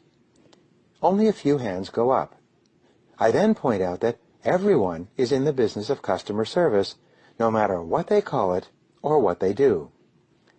A customer can be defined as anyone who you depend upon for success and advancement in your job or business. A customer can also be defined as anyone who depends on you in any way. By this pair of definitions, almost everyone around you is a customer in some way. For example, your boss is your primary customer at work. Your ability to satisfy your boss will have more of an impact on your future, your income, and your career than any other single action you take. If you displease everyone else but your boss is delighted with you, you will be safe and secure in your job. If you please everyone inside and outside your company, but your boss is unhappy with you, that problem alone can short-circuit your future. Your coworkers who also depend on your work are your customers as well. Go to each one of them and ask them if there's anything that you can do to help them. Ask them if there's anything that you could do more of, less of, start or stop that would help them to do their jobs better. The fact is that people think about themselves and their own jobs all day long. Anytime you offer to help someone do his or her job better or faster, he or she will be wide open to helping you later.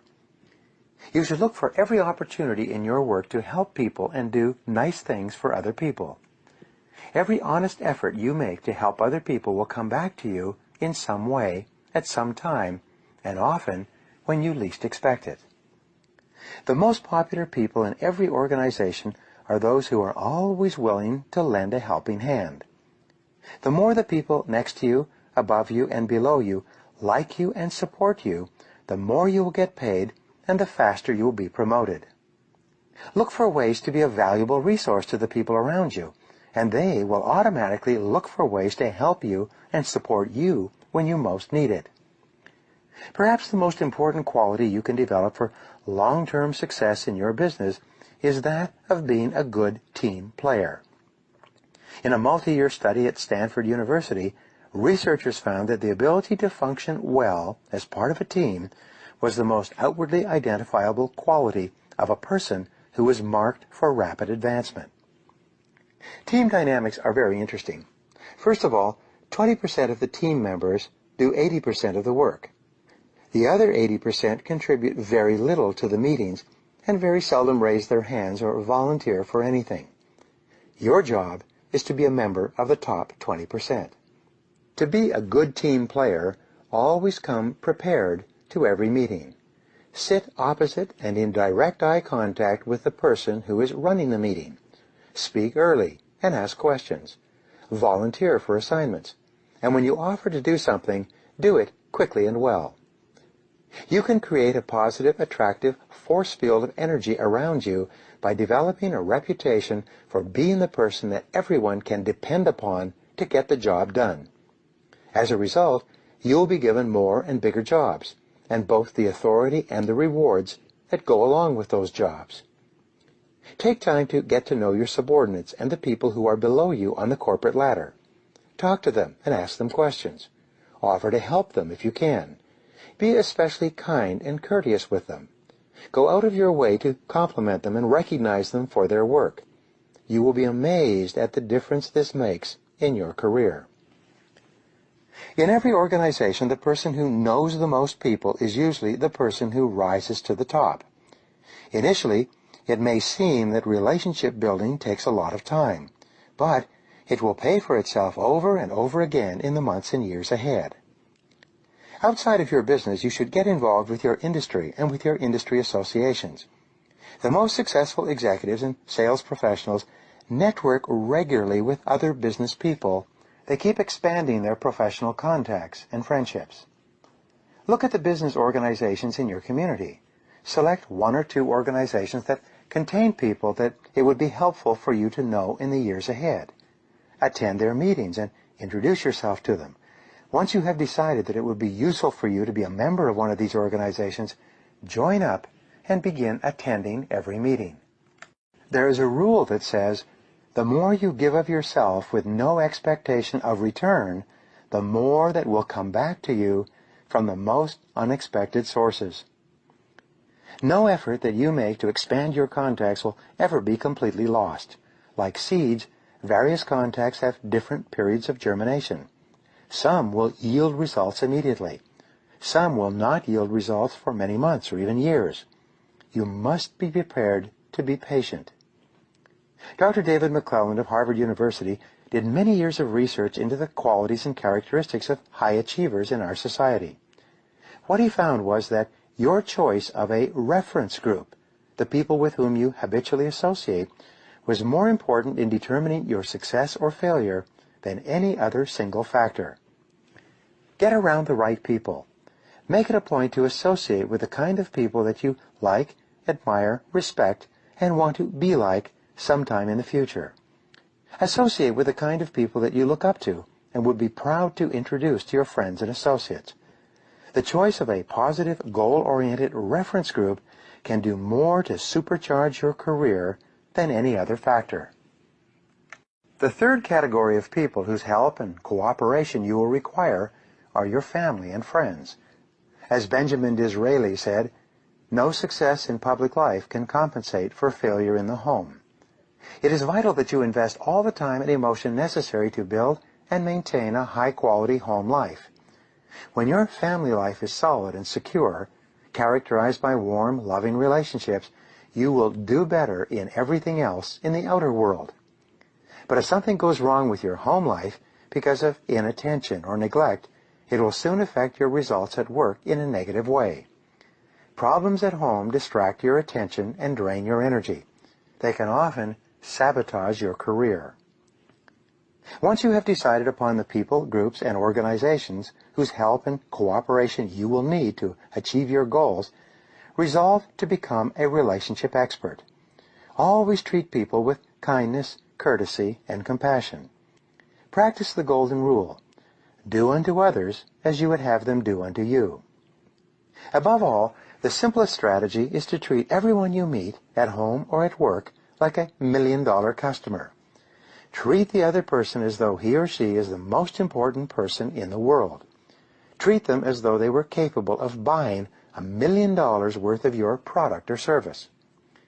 Every day, in every way, look for ways to lighten the load and help other people to do their jobs better and live their lives more easily. This will build up a great reservoir of positive feeling toward you that will come back to benefit you year after year.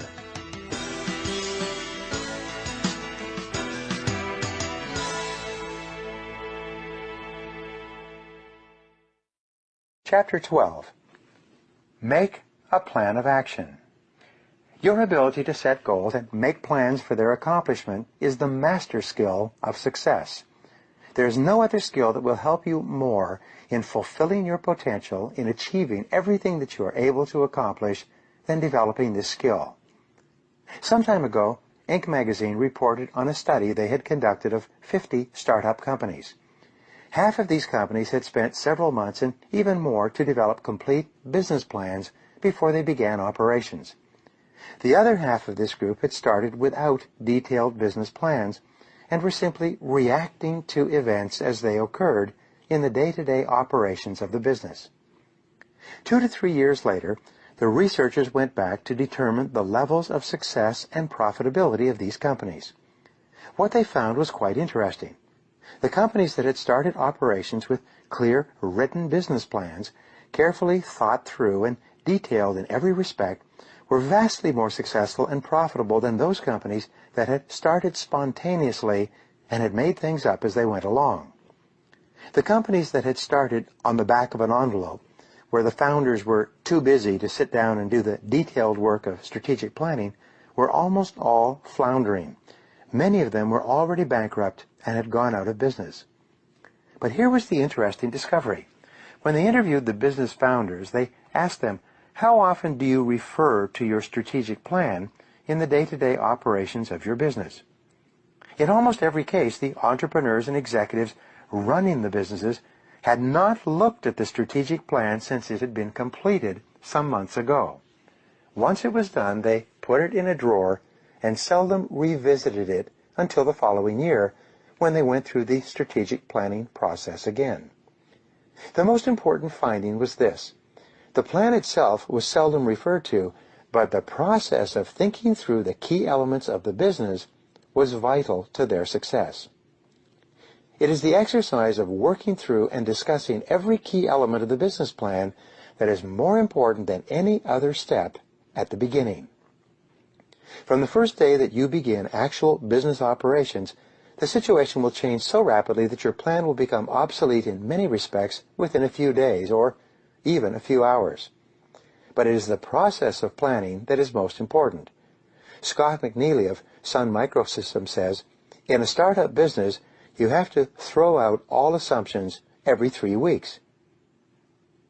There is a 6P formula for personal and business success. It is proper prior planning prevents poor performance. There are 7 advantages to proper prior planning. Here they are.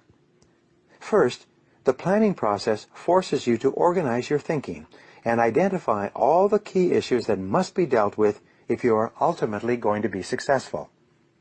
Second, thinking through what you must do to accomplish your goals enables you to plan your actions carefully before you begin, thereby saving you enormous costs of time, people, and money. Third, a good plan, thoroughly discussed and evaluated, enables you to identify flaws and errors that could prove fatal to your business later on. It enables you to ask what-if questions. For example, what are the worst possible things that could happen if you were to take a particular course of action? The fourth benefit of proper prior planning is that it enables you to identify weaknesses in your plan and to make provisions to compensate for those weaknesses. Fifth, planning enables you to identify strengths and potential opportunities that you can take advantage of to increase the likelihood of success. Often, you will be unaware of your particular strengths or the opportunities that exist in the situation before you go through the planning process. The sixth benefit of planning is that it enables you to focus your time and money and concentrate all of your resources on the 1 or 2 objectives that you must achieve to make the enterprise successful. In the absence of clear focus and concentration, you will tend to spread your energies over a wide area and end up accomplishing very little. The seventh benefit of proper planning is that it will inevitably save you hours, weeks, and months of confusion, mistakes, and losses of both money and energy. In many cases, as the result of careful planning and analysis, the decision makers will realize that it is not possible to achieve a particular goal with the time or resources available, or under the existing circumstances. Sometimes the very best business deals in your career are the ones that you don't get into in the first place. In its simplest form, a plan is a list of every activity that you will have to engage in from the beginning to the end in accomplishing a specific goal or objective.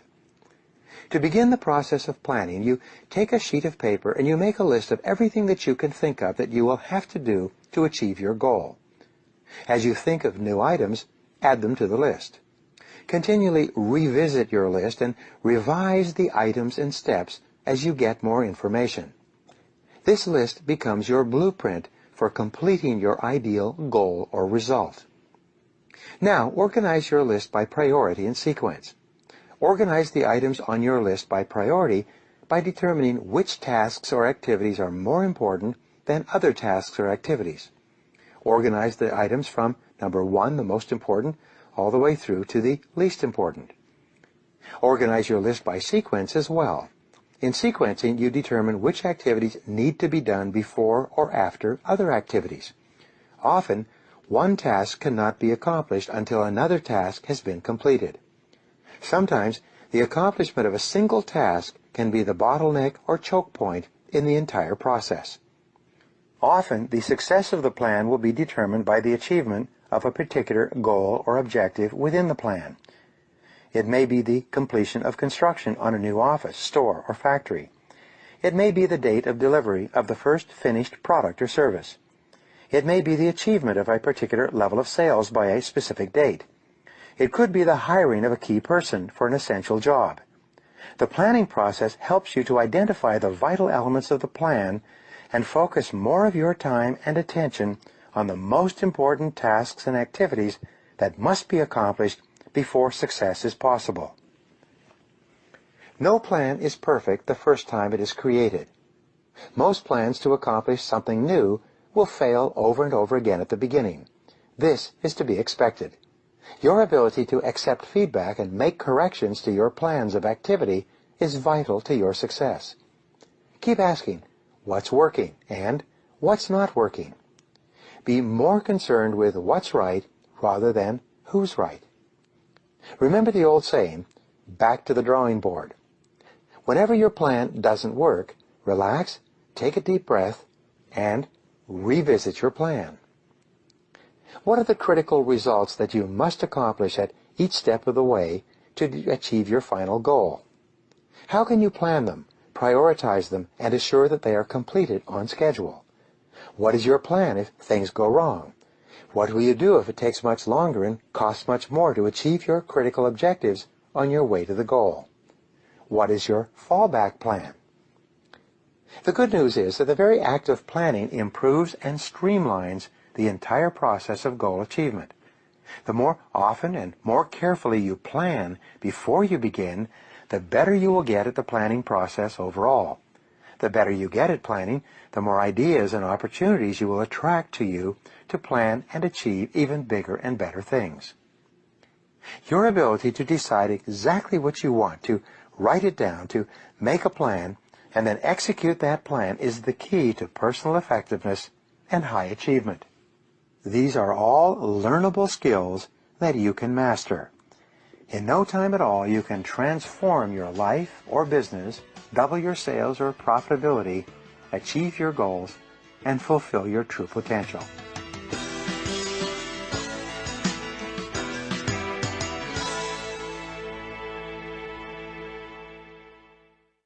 Chapter 13.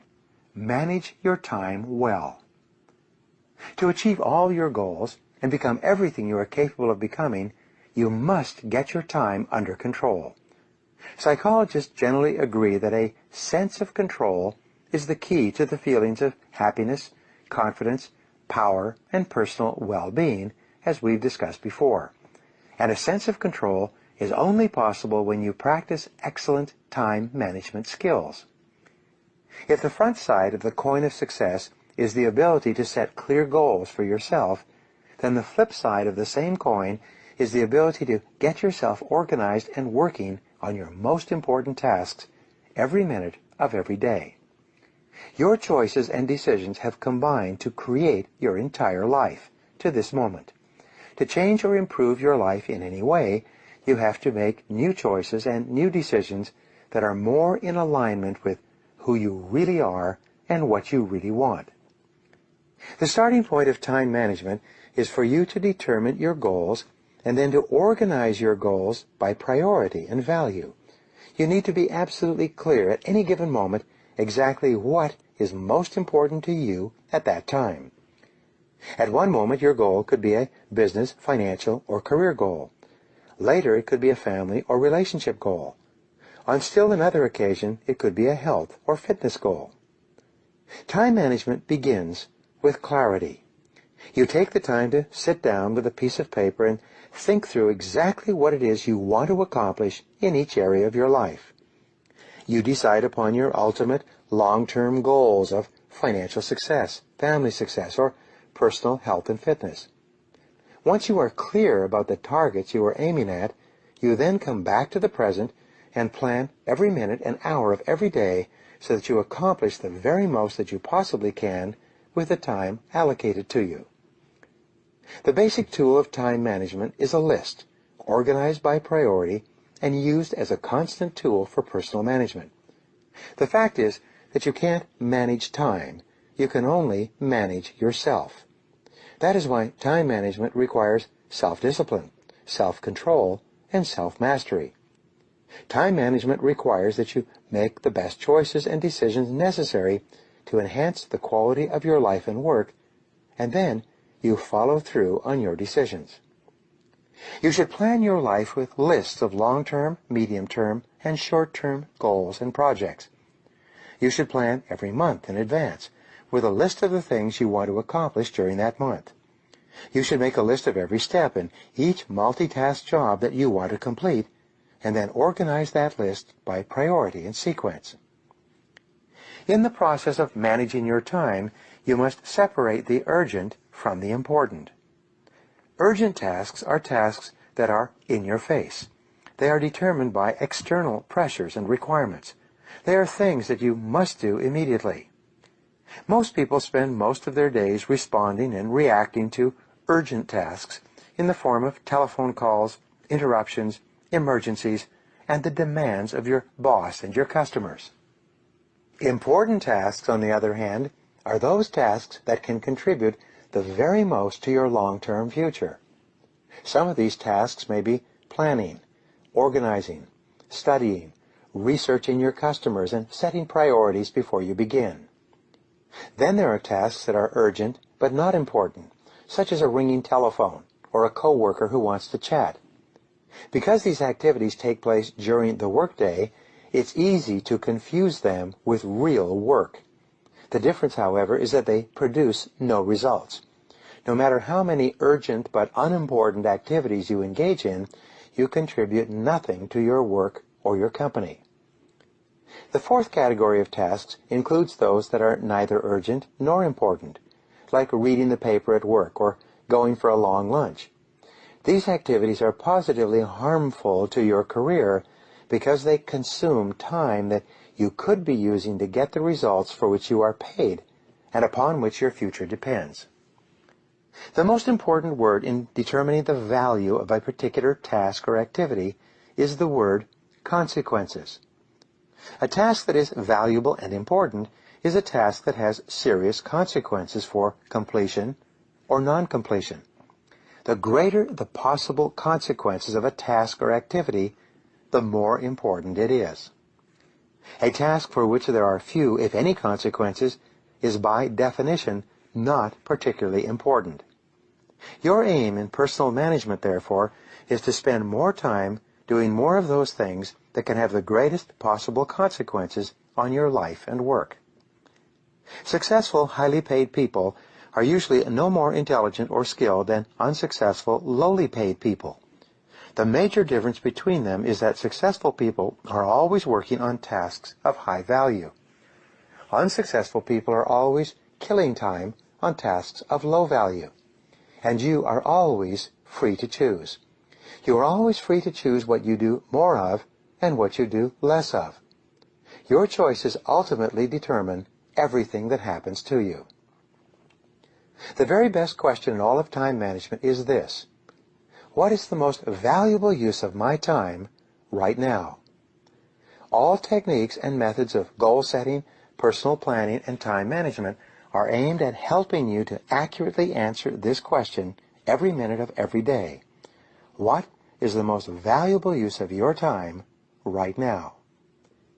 When you discipline yourself to ask and answer this question repeatedly, and you are sure that whatever you are doing is the answer to this question, you will start to accomplish 2 and 3 times as much as the people around you. You will become more and more productive. You will plow through more work of higher value and accomplish greater results than anyone around you. Discipline yourself to keep working on the most valuable use of your time, whatever it may be at the moment, and your success is guaranteed. As Goethe said, the things that matter most must never be at the mercy of the things that matter least. Perhaps the best single word in time management is the word no. Just say no to any demand on your time that is not the most valuable use of your time at the moment.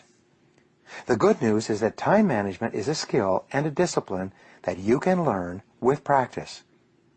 One rule for success is develop good habits and make them your masters. Each time you complete an important task, you will experience a burst of elation, enthusiasm, and heightened self-esteem. You will feel energized and stronger. You will feel happier and more in control of your life. You will feel on top of your work.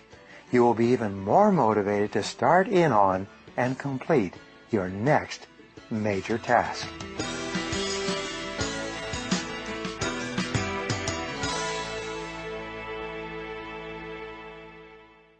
Chapter 14. Review your goals daily. Many techniques can help you to achieve your personal and financial goals faster. In this program, I want to share with you a special method that has taken more people from rags to riches than any other single method ever discovered. It is simple, fast, effective, and guaranteed to work if you will practice it. Earlier, I said you become what you think about most of the time. This is the great truth that underlies all religion, philosophy, psychology, and success. As a teacher of mine, John Boyle, once said, "Whatever you can hold in your mind on a continuing basis, you can have." This is the key. Many people today talk about the importance of positive thinking. Positive thinking is important, but it is not enough. Left undirected and uncontrolled, positive thinking can quickly degenerate into positive wishing and positive hoping. Instead of serving as an energy force for inspiration and higher achievement, positive thinking can become little more than a generally cheerful attitude toward life and whatever happens to you, positive or negative. To be focused and effective in goal attainment, positive thinking must translate into positive knowing. You must absolutely know and believe in the depths of your being that you are going to be successful at achieving a particular goal. You must proceed completely without doubt. You must be so resolute and determined, so convinced of your ultimate success that nothing can stop you. Everything that you do to program your subconscious mind with this unshakable conviction of success will help you achieve your goals faster. This method I'm going to share with you can actually multiply your talents and abilities and greatly increase the speed at which you move from wherever you are to wherever you want to go. One of the most important mental laws is, whatever is impressed is expressed. Whatever you impress deeply into your subconscious mind will eventually be expressed in your external world. Your aim in mental programming is to impress your goals deeply into your subconscious mind so that they lock in and take on a power of their own. This method helps you to do that. For many years, I worked away at my goals, writing them down once or twice a year and then reviewing them whenever I got a chance. Even this was enough to make an incredible difference in my life. Often I would write down a list of goals for myself in January for the coming year. In December of that year, I would review my list and find that most of the goals had been accomplished, including some of the biggest and most unbelievable goals on the list. I then learned the technique that changed my life. I discovered that if it is powerful for you to write down your goals once a year, it is even more powerful for you to write down your goals more often. Some authors suggest that you write down and review your goals once a month, others once a week. What I learned was the power of writing and rewriting your goals every single day. Here's the technique. Get a spiral notebook that you keep with you at all times. Each day, open up your notebook and write down a list of your 10 to 15 most important goals without referring to your previous list. Do this every day, day after day. As you do this, several remarkable things will happen. The first day you write down your list of goals, you'll have to give it some thought and reflection. Most people have never made a list of their 10 top goals in their entire lives. The second day you write out your list without reference to your previous list, it will be easier. However, your 10 to 15 goals will change, both in description and order of priority. Sometimes a goal that you wrote one day will not appear the next day. It may even be forgotten and never reappear again. Or it may reappear later at a more appropriate time. Each day that you write down your list of 10 to 15 goals, your definitions will become clearer and sharper. You will eventually find yourself writing down the same words every day. Your order of priority will also change as your life changes around you. But over time, after about 30 days, you will find yourself writing and rewriting the same goals almost every day. You will get far greater and faster results than those enjoyed by people who write their goals down only one time. Your results will double and triple and increase 5 and 10 times as you use the same power of goal setting that we have discussed earlier. But now you'll be writing your goals down every single day. There are some special rules that you must follow to get the most out of this exercise. First, you must use the 3P formula. Your goals must be written and described in the positive, present, and personal tenses. Your goals must be stated positively. Instead of saying, I will quit smoking or I will lose a certain number of pounds of weight, you would say, I am a non-smoker, or I weigh X number of pounds. Your command must be positive because your subconscious mind cannot process a negative command. It is only receptive to a positive, present tense statement. Your subconscious mind is only activated by affirmative statements phrased in the present tense. You therefore use the present tense as well. You write down your goals as though you have already accomplished them. Instead of saying, I will earn $50,000 in the next 12 months, you would say, I earn $50,000 per year. The third P stands for personal. From now on and for the rest of your life, write out every goal beginning with the word I, followed by a verb of some kind. You are the only person in the universe who can use the word I in relation to yourself. When your subconscious mind receives a command that begins with the word I, it is as though the factory floor receives a production order from the head office. It goes to work immediately to bring the goal into your reality. For example, you would not say, my goal is to earn $50,000 per year. Instead, you would say, I earn $50,000 per year. Begin each of your goals with phrases such as, I earn, I weigh, I achieve, I win, I drive such and such a car, I live in such and such a home, I climb such and such a mountain, and so on. To add power to your daily written goals, put a deadline at the end of each goal. For example, you might write, I earn an average of $5,000 per month by December 31st, followed by the particular year. Your mind loves deadlines and thrives on a forcing system. Even if you do not know how the goal is to be achieved, always give yourself a firm deadline. Remember, you can always change the deadline with new information, but be sure you have a deadline, like an exclamation point after every goal. When you begin writing your goals, you may have no idea how they will be accomplished, but this is not important. All that matters is that you write and rewrite them every day in complete faith, knowing that every single time you write them down, you are impressing them deeper and deeper into your subconscious mind. At a certain point, you will begin to believe with absolute conviction that your goal is achievable.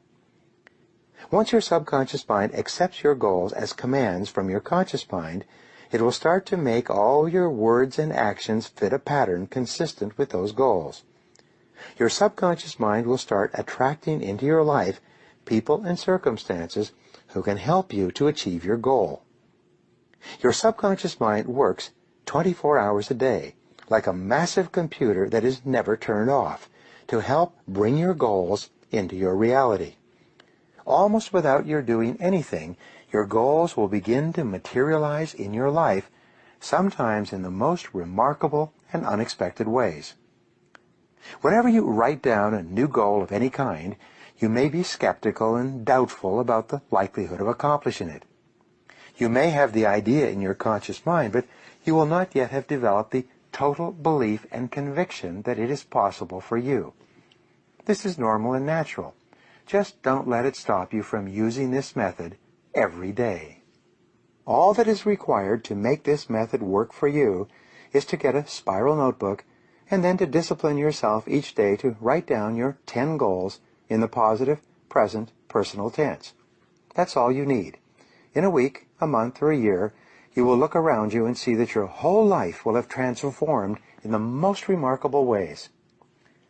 You can multiply the effectiveness of this method with a couple of additional techniques. First, after you have written down your goal in the positive, personal, present tense, write down at least 3 actions that you could take immediately to achieve that goal, also in the present positive personal tense, in your spiral notebook. For example, your goal could be to earn a certain amount of money. You could write, I earn $50,000 over the next 12 months. You could then write immediately underneath, 1. I plan every day in advance. 2. I start in immediately on my most important tasks. 3. I concentrate single-mindedly on my most important task until it is complete. Whatever your goal, you can easily think of 3 action steps that you can take immediately to achieve that goal. When you write down the action steps, you program them into your subconscious mind along with the goal. At a certain point, you will find yourself actually taking the steps that you wrote down, sometimes without even thinking about it. And each step you take will move you more rapidly toward your ultimate objective.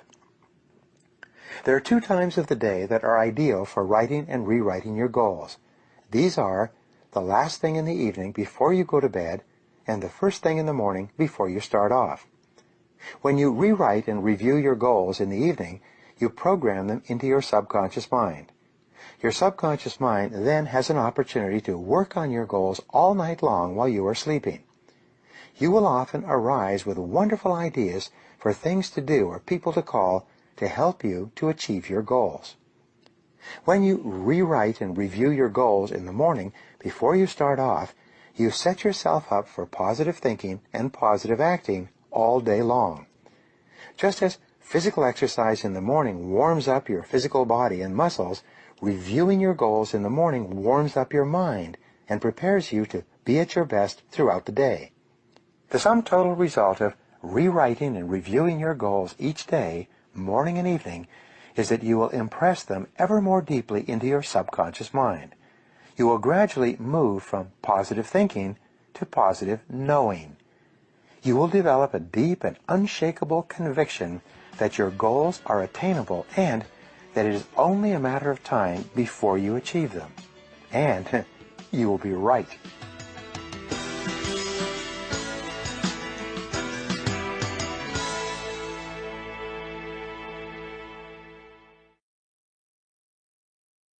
Chapter 15. Visualize your goals continually. You possess and have available to you virtually unlimited mental powers. The average person is unaware of these powers and fails to use them for goal attainment. That is why his or her results are only average. But when you begin to tap into and unleash the power of your subconscious mind, you will often achieve more in a year or 2 than the average person achieves in a lifetime. You will start moving more rapidly toward your goals than you can currently imagine. Your ability to visualize is perhaps the most powerful faculty that you possess. All improvement in your life begins with an improvement in your mental pictures. You are where you are and what you are today largely because of the mental pictures that you hold in your conscious mind at the present time. As you change your mental pictures on the inside, your world on the outside will begin to change to correspond to those pictures. You have been using the power of visualization continuously throughout your life. But the problem is that most people use visualization in a random and haphazard way, sometimes to help themselves and sometimes to hurt themselves. Your goal should be to take complete control of the visualization process and be sure that your mind and mental images are focused continually on the things that you want to have and the person that you want to be. In essence, you control the molding and shaping of your own personality and character by the mental images that you dwell upon hour by hour and minute by minute.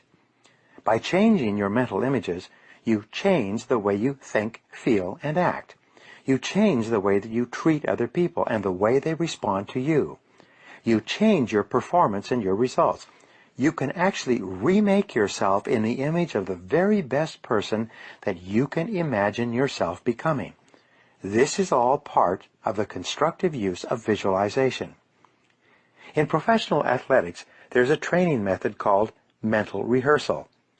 Top athletes in every field today mentally rehearse their events before they go into active competition. They see themselves performing at their best prior to every event. For many days and hours prior to a major competition, They practice visualizing themselves performing over and over again. Figure skaters, for example, will play the music to their skating routines over and over again while they sit, deeply relaxed, eyes closed, imagining themselves skating on the ice. One of the benefits of skating in their minds is that they never fall or make a mistake during this process of mental preparation. They see themselves skating their routines perfectly, over and over again, before they actually go onto the ice. By this time, their subconscious minds have been trained to take them through their routines smoothly and gracefully. Your physical body has no mind of its own. The slightest movement of your fingers or toes is controlled by your central computer, your brain. It is your mind that sends impulses of nerve energy down your spine and throughout your body to your muscles to coordinate your physical activities. When you visualize, you actually train your master computer. You program your mind with the performance that you want your body to carry out. There are 4 parts of visualization that you can learn and practice to assure that you use this incredible power to its best advantage all the days of your life. The first aspect of visualization is frequency. Frequency refers to the number of times that you visualize a particular goal as achieved, or yourself performing in an excellent way in a particular event or circumstance. The more frequently you repeat a clear mental picture of your very best performance or result, the more rapidly it will be accepted by your subconscious mind, and the more readily it will appear as part of your reality. The second element of visualization is the duration of the mental image. Duration refers to the length of time that you can hold the picture in your mind each time you replay it. When you deeply relax, you can often hold a mental picture of yourself performing at your best for several seconds, and even several minutes. The longer you can hold your mental picture, the more deeply it will be impressed into your subconscious mind, and the more rapidly it will express itself in your subsequent performance. The third element of visualization is vividness. There is a direct relationship between how clearly you can see your desired goal or result in your mind and how quickly it comes into your reality. When you set a new goal for yourself, your image or picture of this goal will usually be vague and fuzzy. You may have no idea at all what the successful goal will look like. But the more often you write it, review it, and repeat it mentally, the clearer it becomes for you. At a certain point, it will become crystal clear. At that point, the goal will suddenly appear in your world exactly as you imagined it. The fourth element of visualization is intensity. The intensity of a visualization refers to the amount of emotion that you attach to your visual image. In reality, this is the most important and powerful part of the visualization process. Sometimes, if your emotion is intense enough and your visual image is clear enough, your goal will come true immediately. Of course, the elements of frequency, duration, vividness, and intensity can help you or hurt you. Nature is neutral. The power of visualization is neutral as well. It is like a two-edged sword. It can cut in either direction. It can either make you a success or make you a failure. Visualization brings you whatever you vividly and intensely imagine, whether good or bad. For example, worry is a form of negative goal setting.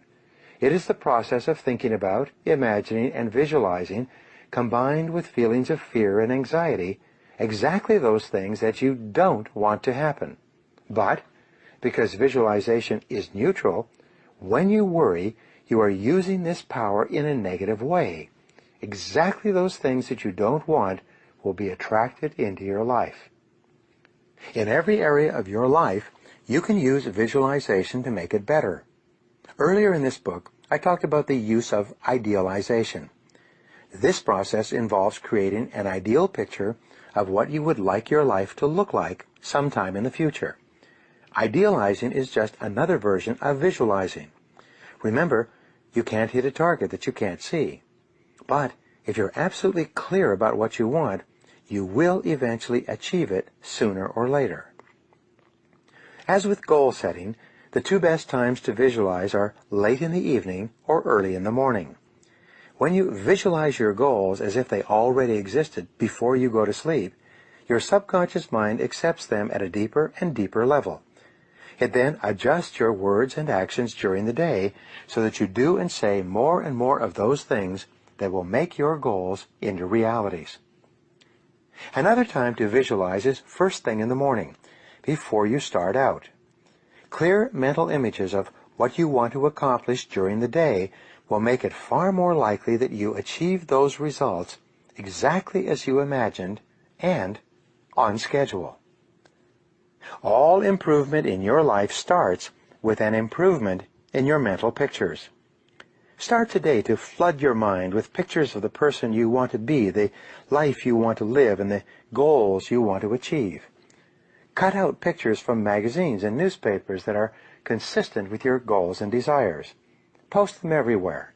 Review them regularly. Discuss them often. Imagine them continually. Make your life an ongoing process of positive visualization, continually imagining and visioneering your ideal goals and your perfect future. This can do more to help you step on the accelerator of your own potential than any other exercise you engage in.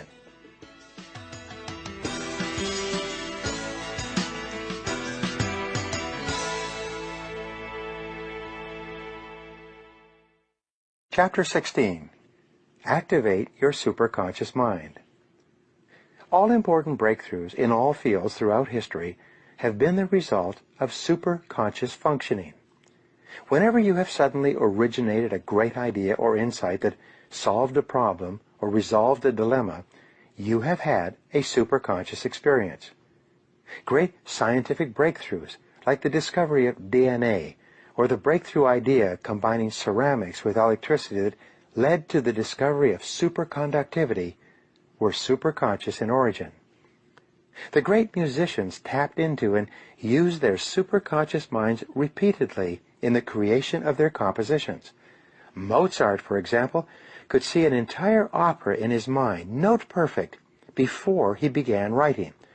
He would then transcribe the opera from his mental picture without a single mistake the very first time. It could then be played in public without revision. Nothing like this had ever been seen or experienced in all the history of music. Any thought, plan, goal, or idea held continuously in the conscious mind must inevitably be brought into reality by the superconscious mind. Your superconscious mind operates best when you are in a mental state of calm, confident, relaxed expectation. Whenever you practice relaxation and solitude, completely letting go of all your cares and sit quietly or commune with nature, your superconscious mind begins to function. Whenever you go into the silence and listen to the still, small voice within you, you begin to hear the whisperings of your superconscious mind. Your intuition is your connection and your contact with the superconscious mind. Sometimes your intuition will speak to you so loudly in the silence that the idea or insight it brings you will change your entire life.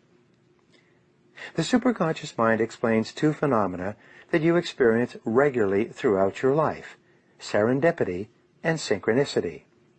The more you use your superconscious mind, the more often you will enjoy these two wonderful experiences. Serendipity is the process of making happy discoveries along the road of life. Whenever you have a clear goal that you visualize continually and that you are working toward each day, happy, unexpected events and experiences seem to occur in your life, each of which seems to help you to achieve your goals even faster. You might come across an article in a magazine, or someone mentioned something to you that you didn't know before. You might even flip to a program on television that has exactly the idea or insight that you need to solve a particular problem or answer a key question. You will often have a setback or temporary failure that turns out to be exactly the right thing to happen to you at that moment. The interesting point is that if you look for something good in every situation, you will always seem to find it. The very attitude of expecting good things to happen to you seems to trigger their occurrence over and over again. If you calmly and confidently believe in the magic of serendipity, no matter what happens, you will have repeated serendipitous experiences that will help you to achieve your real goals in life. The second phenomenon that you will experience regularly is called synchronicity. This is different from the law of cause and effect, the iron law of the universe, in a special way. The law of cause and effect says that everything happens for a specific reason, and that there is a traceable cause for every effect. With synchronicity, however, the only relationship between two events that occur simultaneously is the meaning that you give to them by the goals that you have in different areas of your life. Here's an example. You set a goal to double your income, but the following week you either quit or get fired completely unexpectedly. This initially looks like a real setback, but the next day in conversation, a friend asks you if you've ever thought of working in a particular field. As it happened, you'd read several articles about that field over the past year, and you'd thought about getting into it, but you didn't know how to go about it. You decide to investigate further, you identify a growing company, interview for a job, start work, and 1 year later, you find yourself earning twice as much as you were at your previous job and enjoying it more. Now you'll notice there was no direct cause and effect relationship between these separate events. They seemed to be disconnected in time and space, but they had one thing in common. They helped you to achieve the real goal that you had set for yourself, which was to double your income. You must be open to the possibility of this happening all the time. 2 ways for you to stimulate your superconscious mind into action. The first is for you to concentrate and work intensely on achieving your goal. Throw your whole heart into what you are doing. Think about it. Talk about it. Write it down, rewrite it, and review it every single day. Do everything that you possibly can to think of that can help you to attain that goal. When you dedicate yourself to continuous, determined forward action toward the accomplishment of your goal, all sorts of serendipitous and synchronous events will happen to you and for you. People will emerge from unexpected places to help you. You will receive phone calls and offers of assistance. You will come across ideas and information that you would not have recognized before. You will have ideas and insights that move you even faster towards your goal. The second way to stimulate your superconscious mind is for you to relax completely and get your mind busy elsewhere. For example, when you go on vacation, you often become so busy doing other things that you don't think about your goals or problems at all. It seems that the more you can completely relax and let go, both mentally and physically, the more rapidly your superconscious mind will click into action and begin giving you the ideas and insights that you need. It seems that the harder that you don't try, the faster your superconscious mind will work for you. You should try both methods on every goal. First, work with single-minded concentration on the goal. Commit 100% of your energies to solving the problem. Then, if you have still not experienced the breakthrough you desire, get your mind busy elsewhere. Take some time off. Go on vacation. Engage in physical exercise or go to a movie. Forget about it completely for a while. Then, at exactly the right time, your superconscious mind will function and the answer will appear. Your superconscious mind is the most powerful faculty that you have. It is available and accessible to you at all times. You dial in to your superconscious mind by being absolutely clear about what you want, and then by calmly and confidently trusting that exactly the answer you need will come to you at exactly the time you are ready for it. The more you relax and trust in this great power, the better and faster it will function. It's been said that men and women begin to become great when they begin to listen to their inner voices. When you make a regular habit of listening to your intuition and trusting your inner voice, you will probably never make another mistake. By tapping into your superconscious mind, you begin to bring your whole life into harmony with this great universal power. You will achieve goal after goal and move forward faster and faster in everything you do. You will feel as though you are plugged into some kind of cosmic energy source that enables you to accomplish vastly more and with much less effort than ever before.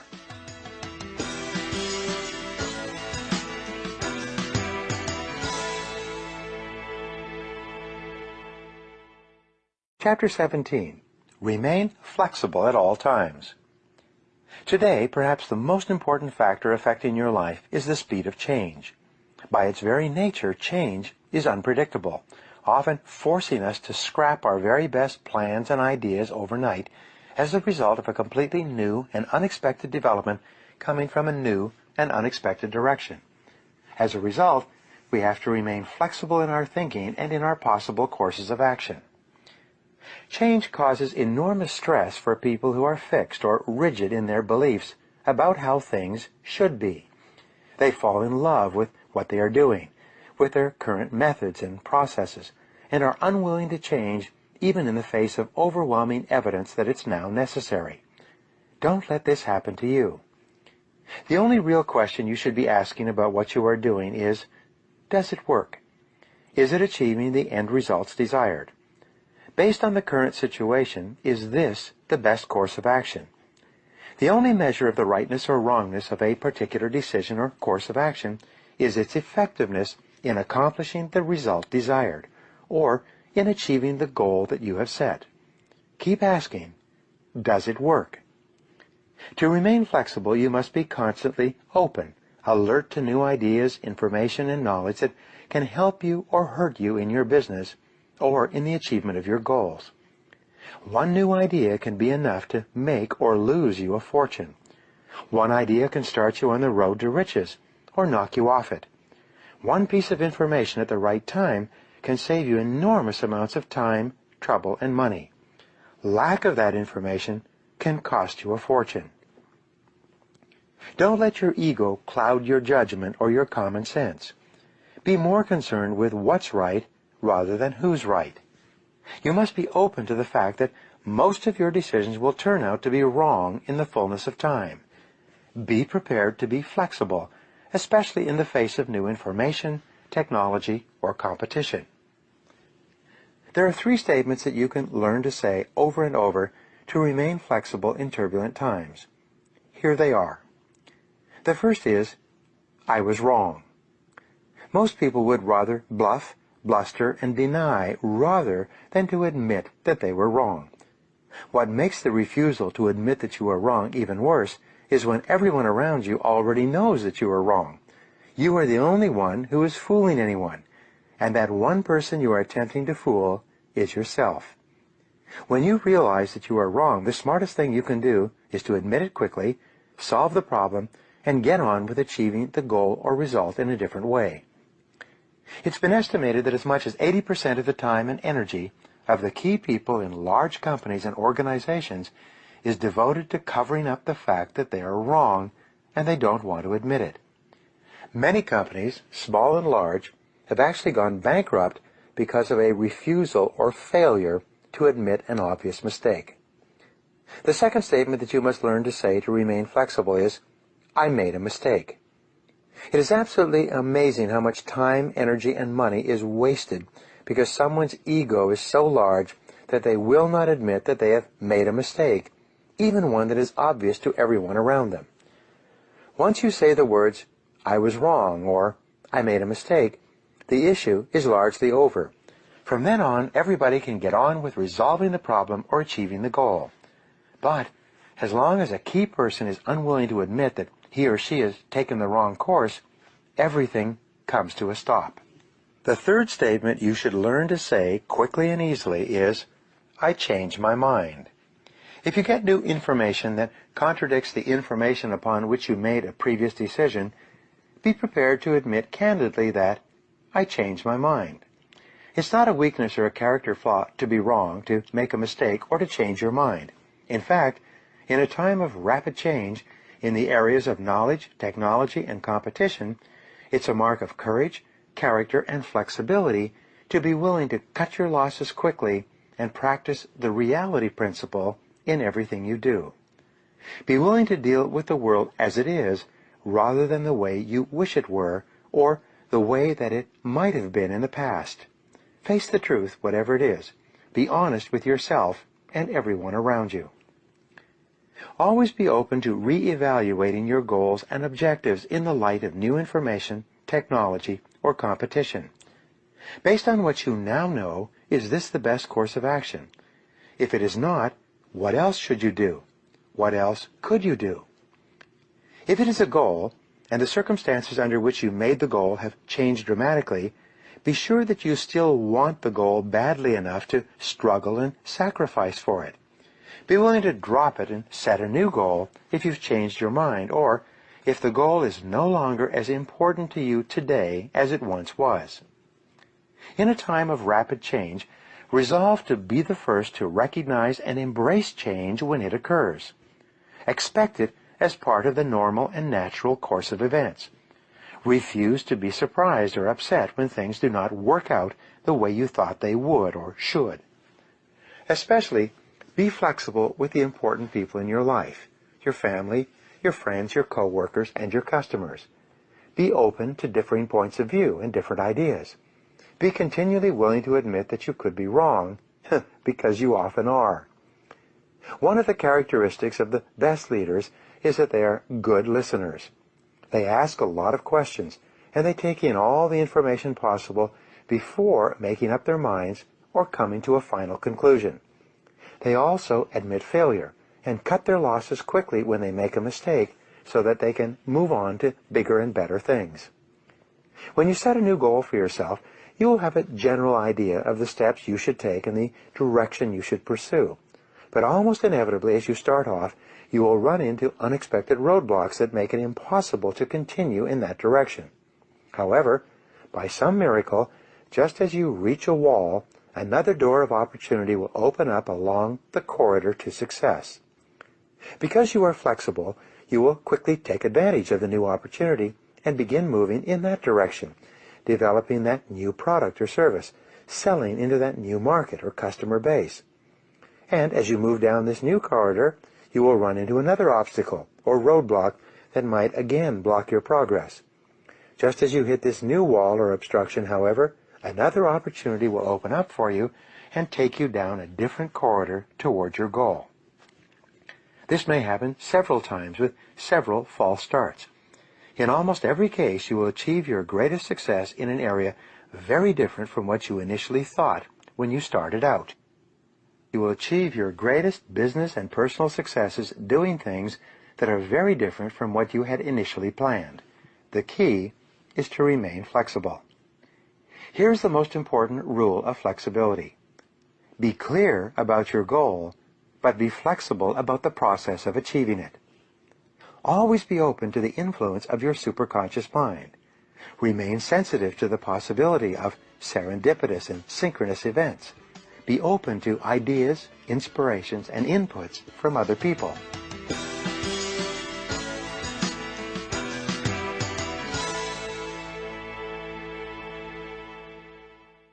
Chapter 18. Unlock your inborn creativity. Fully 95% of children tested between the ages of 3 and 5 test out as highly creative. The same children tested again as teenagers test out at about 5% highly creative. What happened to them in the interim? Well, as they went through school, they were taught that if you want to get along, you go along. They learned not to challenge the teacher or suggest unusual ideas. In their attempts to be liked and accepted by their peers, they allowed their creativity to die down like a fire without fuel. The good news is that creativity is a natural and normal ability possessed in quantity by virtually everyone. But your creativity is like a muscle. If you don't use it, you lose it. Just like a muscle, if you do not exercise your creativity and stretch it regularly, it becomes weak and ineffective. Your ability to generate ideas must be constantly utilized to be kept in top condition. The most powerful technique for improving your intelligence and increasing your creativity is what I call mindstorming. The way it works is simple. The results that you get will be so amazing as to be life-changing. You begin the mindstorming process by first getting a clean sheet of paper. At the top of this page, you write your goal or problem in the form of a question. The simpler and more specific the question, the better will be the quality of the answers that you generate in response to it. For example, instead of writing a question like, "How could I make more money?" you would write, "How can I double my income in the next 24 months?"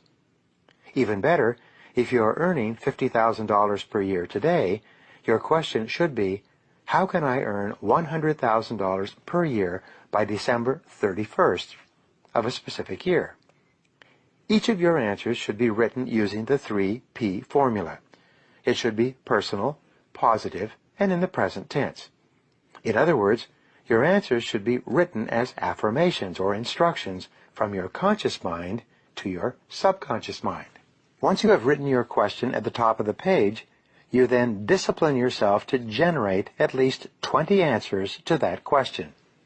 You can write down more than 20 answers to the question, but it is essential in this exercise that you set a goal for a minimum of 20. Your first 3 to 5 answers will be easy.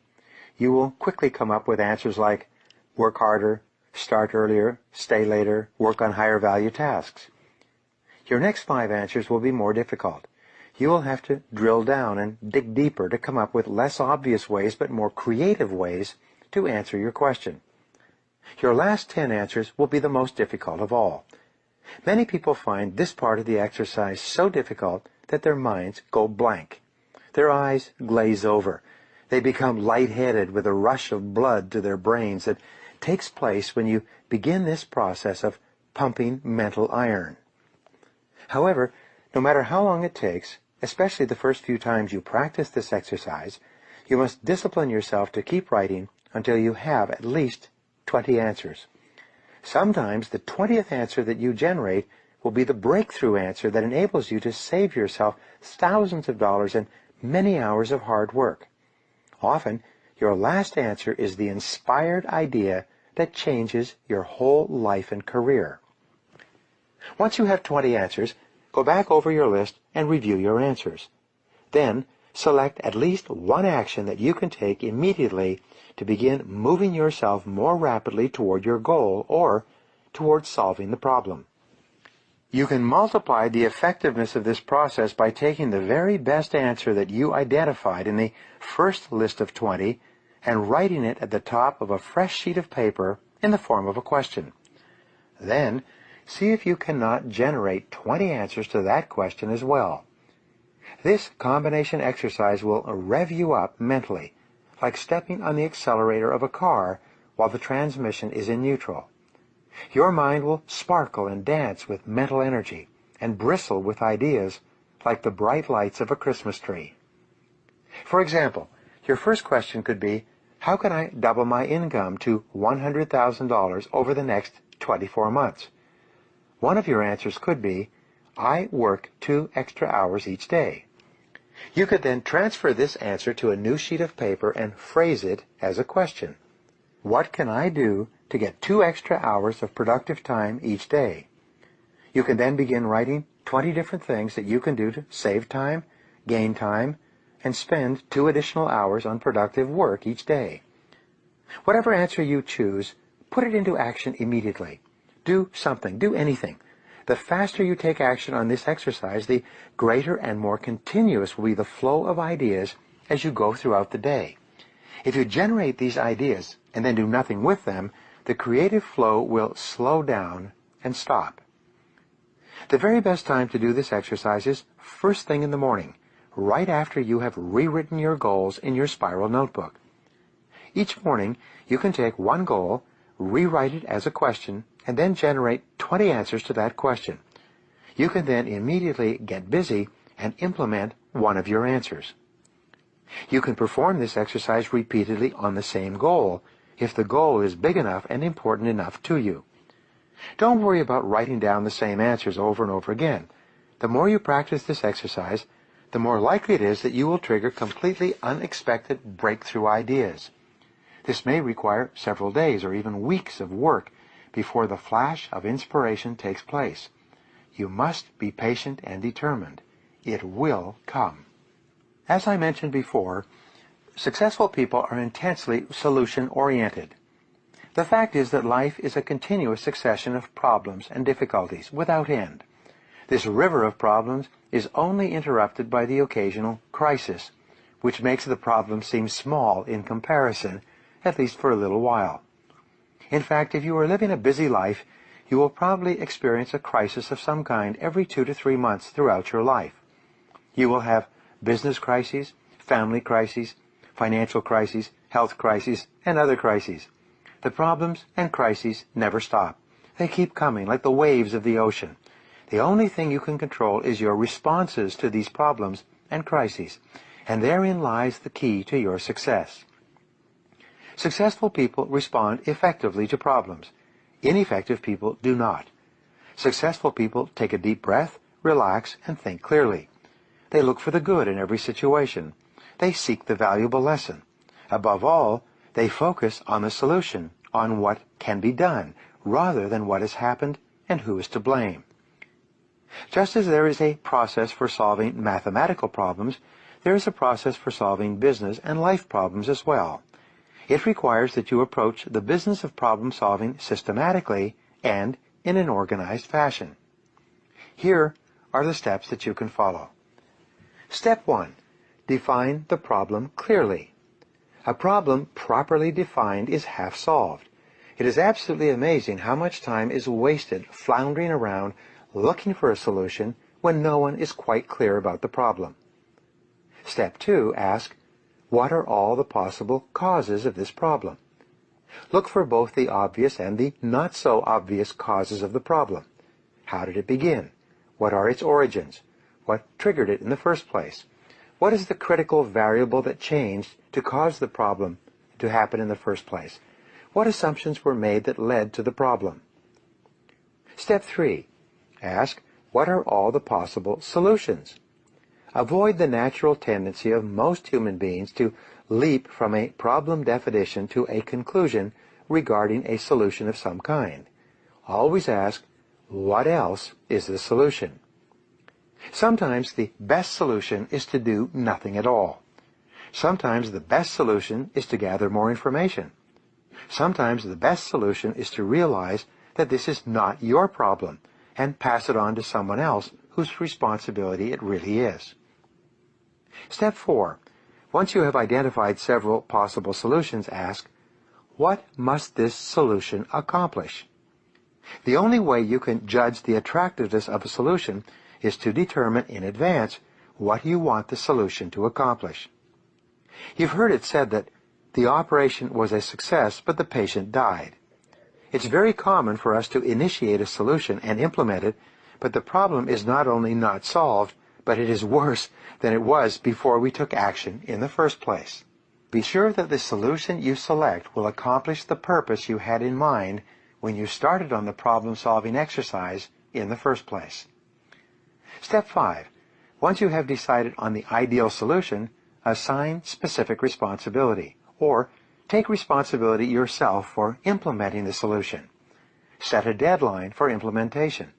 Set a measure by which you can determine if the solution has been effective. A problem-solving discussion that does not lead to an agreement on a specific solution, accompanied by the assignment of personal responsibility and a deadline, is a problem that will come back over and over again without resolution. Practice this systematic method of dealing with a problem over and over until it becomes a habit of thinking. You'll be amazed at how much more effective you become and how much better your results will be using this method. One of the most powerful creative thinking ideas you can practice is called scenario planning. In scenario planning, you play down the chessboard of life and imagine what might happen sometime in the future. Even though the future is largely unknowable, certain trends taking place today will continue into the future. Certain events taking place around you will affect these trends, if not interrupt them in different ways. Completely unexpected events will arise that will require that you change your plans completely. In scenario planning, you ask yourself two questions.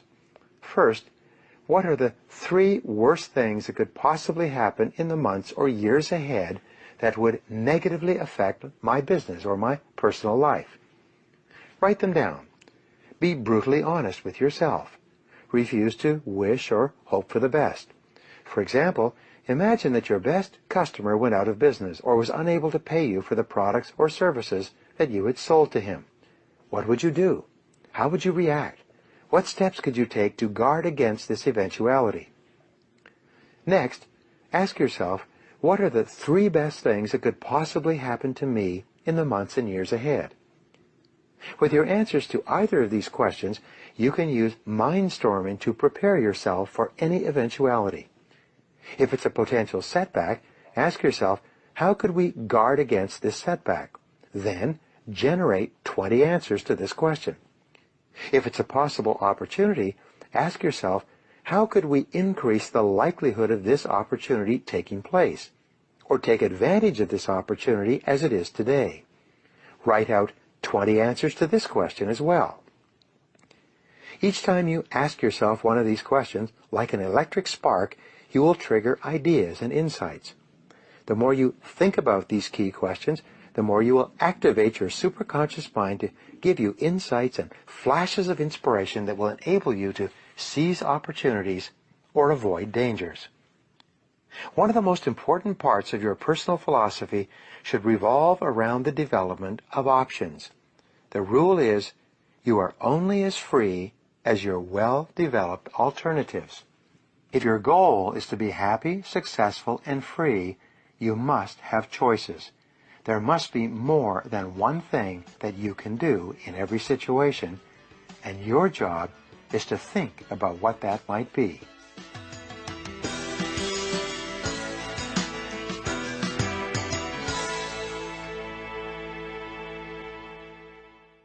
Chapter 19. Do something every day. One of the most important success factors discovered over and over again is the quality of action orientation. Successful people are intensely action-oriented. They seem to move faster than unsuccessful people. They are busier. They try more things and they try harder. They start a little earlier and they stay a little later. They are in constant motion. Unsuccessful people, on the other hand, start at the last moment necessary and quit at the first moment possible. They are fastidious about taking every minute of coffee breaks, lunch hours, sick leave, and vacations. They sometimes brag, "When I'm not at work, I never even think about it." In his famous essay, Compensation, Ralph Waldo Emerson wrote that you will always be compensated in life in direct proportion to the value of your contribution. If you want to increase the size of your rewards, you must increase the quality and quantity of your results. If you want to get more out, you have to put more in. And there is no other way. Napoleon Hill found that the key quality of successful men and women, most of whom started at the bottom, many of them penniless, was that early in life they developed the habit of going the extra mile. They discovered, as the old saying goes, that there are never any traffic jams on the extra mile. The retiring president of the U.S. Chamber of Commerce many years ago told a story at his going-away dinner. He had become one of the most respected business people in America and overseas. He had developed the kind of reputation for high-quality work that every person in business dreams of having. He said that when he was a young man, unsuccessful and frustrated, he came across a saying written on a brown lunch bag and posted on a high school bulletin board. As he passed the bulletin board, something caused him to stop, and he read the words on the lunch bag. They said, "Your success in life will be in direct proportion to what you do after you do what you are expected to do." He told the audience that these words changed his life. Up to that time in his career, he felt that he was doing a good job because he was doing what he had been told to do, what he was expected to do. But from that point onward, he resolved that he would do far more than what was expected of him. He resolved that he would always go the extra mile and do more than he was paid for. From that day onward, for the rest of his career, he got up a little earlier, worked a little harder, and stayed a little later. He moved faster from task to task and from customer to customer. And here's what always happens. The faster he moved, the more experience he got. The more experience he got, the better he got at his job. The better he got, the better results he got in the same period of time. In no time at all, he was being paid more and promoted faster. By moving faster and always doing more than expected, he had shifted onto the fast track in his career and began moving ahead rapidly. He was soon promoted into a new department, then hired into a new industry, and given a new area of responsibility. In each case, he had one strategy: do more than you are paid for. Do more than others expect. Go the extra mile. Get busy. Get going. Take action. Don't waste time. And he never looked back. Mentally and physically, the faster you move, the more energy you have. The faster you move, the more positive you feel. The faster you move, the happier you are. The faster you move, the more enthusiastic and creative you become. The faster you move, the more you get done, the more you get paid, and the more successful you feel.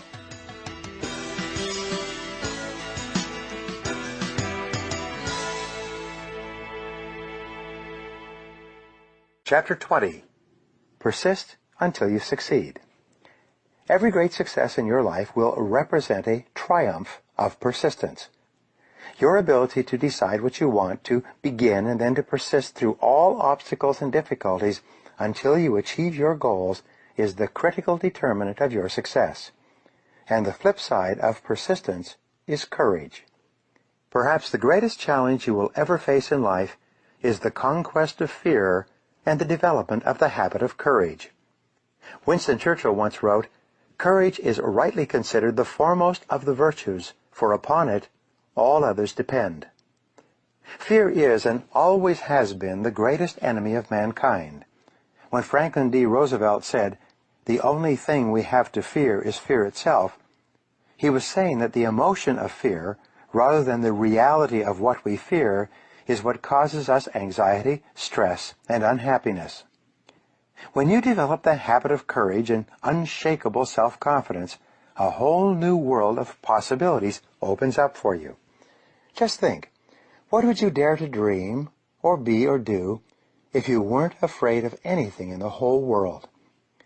The starting point in overcoming fear and developing courage is, first of all, to look at the factors that predispose us toward being afraid.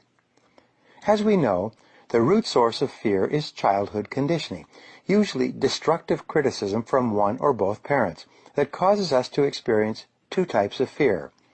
These are, first of all, the fear of failure, which causes us to think, I can't. And second, the fear of rejection, which causes us to think, I have to. Because of these fears, we become preoccupied with the fears of losing our money, or our time, or our emotional investment in a relationship. We become hypersensitive to the opinions and possible criticisms of others, sometimes to the point where we're afraid to do anything that anyone else might disapprove of. Our fears tend to paralyze us, holding us back from taking constructive action in the direction of our dreams and goals. We hesitate. We become indecisive. We procrastinate. We make excuses and find reasons to delay. And finally, we feel frustrated, caught in the double bind of, I have to, but I can't, or I can't, but I have to. Fear can be caused by ignorance. When we have limited information, we may be tense and insecure about the outcome of our actions. Ignorance causes us to fear change, to fear the unknown, and to avoid trying anything new or different. But the reverse is also true. The very act of gathering more information and experience in a particular area gives us more courage and confidence in that area. There are parts of your life where you have no fear at all because you have mastered that area, like driving a car, like skiing or selling and managing. Because of your knowledge and experience, you feel completely capable of handling whatever happens. You have no fears. Another factor that causes us fear is illness or fatigue. When we are tired or unwell, when we are not physically fit, we are more predisposed to fear and doubt than when we are feeling healthy and happy and energetic. Sometimes you can totally change your attitude toward yourself and your potential by getting a good night's sleep or taking a vacation long enough to completely recharge your mental and emotional batteries. Rest and relaxation build courage and confidence as much as any other factors. Here's an important point. All intelligent people are afraid of something. It is normal and natural to be concerned about your physical, emotional, and financial survival. The courageous person is not a person who is unafraid. As Mark Twain said, courage is resistance to fear, mastery of fear, not absence of fear. It is not whether or not you are afraid. We are all afraid. The question is, how do you deal with the fear? The courageous person is simply one who goes forward in spite of the fear. And here is something else I have learned. When you confront your fears and move toward what you are afraid of, your fears diminish, while at the same time your self-esteem and self-confidence increases. However, when you avoid the thing you fear, your fears grow until they begin to control every aspect of your life. And as your fears increase, your self-esteem, your self-confidence, and your self-respect diminish accordingly. As the actor Glenn Ford once said, if you do not do the thing you fear, the fear controls your life. Once we have recognized the factors that can cause fear, the next step in overcoming fear is to sit down and take the time to objectively identify, define, and analyze our own personal fears. At the top of a clean sheet of paper, write the question, what am I afraid of? Begin filling out your list of fears by writing down everything, major and minor, over which you experience any anxiety. Start with the most common fears, the fears of failure or loss, and the fears of rejection or criticism. Some people, dominated by the fear of failure, invest an enormous amount of energy justifying or covering up their mistakes. They cannot deal with the idea of making a mistake. Others, preoccupied by the fear of rejection, are so sensitive to how they appear to others that they seem to have no ability to take independent action at all. Until they are absolutely certain that someone else will approve, they refrain from doing anything. Once you've made a list of every fear that you think may be affecting your thinking and your behavior, organize the items in order of importance. Which fear do you feel has the greatest impact on your thinking or holds you back more than any other? Which fear would be number 2? What would be your third fear? And so on. With regard to your predominant fear, write the answers to these 3 questions. Number 1, how does this fear hold me back in life? Number 2, how does this fear help me? Or how has it helped me in the past? And number 3, what would be my payoff for eliminating this fear? Some years ago, I went through this exercise and concluded that my biggest fear was the fear of poverty. I was afraid of not having enough money, being broke, perhaps even being destitute. I knew that this fear had originated during my childhood because my parents, who grew up during the Depression, had continually worried about money. My fear was reinforced when I was broke at various times during my 20s. I could objectively assess the origins of this fear, but it still had a strong hold on me. Even when I had sufficient money for all my needs, this fear was always there. So my answer to the first question, how does this fear hold me back, was that it caused me to be anxious about taking risks with money. It caused me to play it safe with regard to employment, and it caused me to choose security over opportunity. My answer to the second question, how does this fear help me, was that in order to escape the fear of poverty, I had developed the habit of working much longer and harder than the average person. I was more ambitious and determined.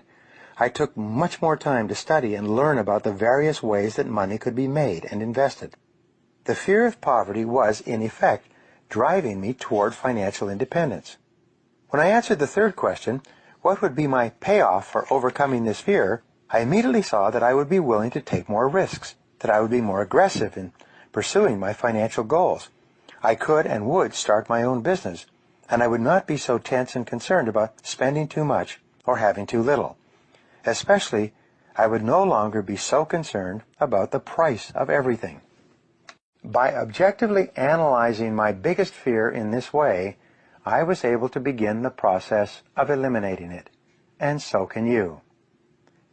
You can begin the process of developing courage and eliminating fear by engaging in actions consistent with the behaviors of courage and self-confidence.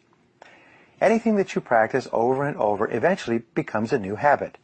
You develop courage by behaving courageously whenever courage is called for. Here are some of the activities you can practice to develop the habit of courage. The first and most important kind of courage is the courage to begin, to launch, to step out in faith. This is the courage to try something new or different, to move out of your comfort zone with no guarantee of success. Dr. Robert Ronstadt of Babson College taught entrepreneurship for many years. He conducted a study of those who took his class and found that only 10% actually started their own businesses and became successful later in life. He could only find one quality that the successful graduates had in common. It was their willingness to actually start their own businesses as opposed to continually talking about it. He discovered the corridor principles that I spoke about earlier. As these individuals moved forward toward their goals, as though proceeding down a corridor, doors opened to them that they would not have seen if they had not been in forward motion.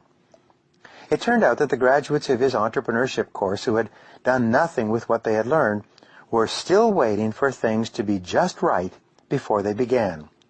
They were unwilling to launch themselves down the corridor of uncertainty until they could somehow be assured that they would be successful, something which never occurred. The future belongs to the risk-takers, not the security seekers. Life is perverse in the sense that the more you seek security, the less of it you have. But the more you seek opportunity, the more likely it is that you will achieve the security that you desire. Whenever you feel fear or anxiety, and you need to bolster your courage to persist in the face of obstacles and setbacks, switch your attention to your goals. Create a clear mental picture of the person that you would like to be, performing the way you would like to perform. There's nothing wrong with thoughts of fear as long as you temper them with thoughts of courage and self-reliance. Whatever you dwell upon grows, so be careful. The mastery of fear and the development of courage are essential prerequisites for a happy, successful life. With a commitment to acquire the habit of courage, you will eventually reach the point where your fears no longer play a major role in your decision-making. You will set big, challenging, exciting goals, and you'll have the confidence of knowing that you can attain them. You will be able to face every situation with calmness and self-assurance. And the key is courage. What if you could sit down with one of the most successful men or women in our society and learn from him or her all the lessons that he or she had taken a lifetime to gather? Do you think that would help you to be more successful? What if you could sit down with 100 of the most successful men and women who ever lived and learn from their rules, their lessons, and their secrets of success? Would that help you to be more successful in your own life? What if you could sit down over time with more than 1,000 highly successful men and women? How about 2,000 or 3,000? Your answer is probably that spending time with these extremely successful men and women, learning what they learned in order to achieve their goals, would be of great help to you. The truth is, however, that all of this advice and input would do you no good at all unless you took some specific action on what you had learned. If learning about success was all that it took to do great things with your life, then your success would be guaranteed. The bookstores are full of self-help books, each one of them loaded with ideas that you can use to be more successful.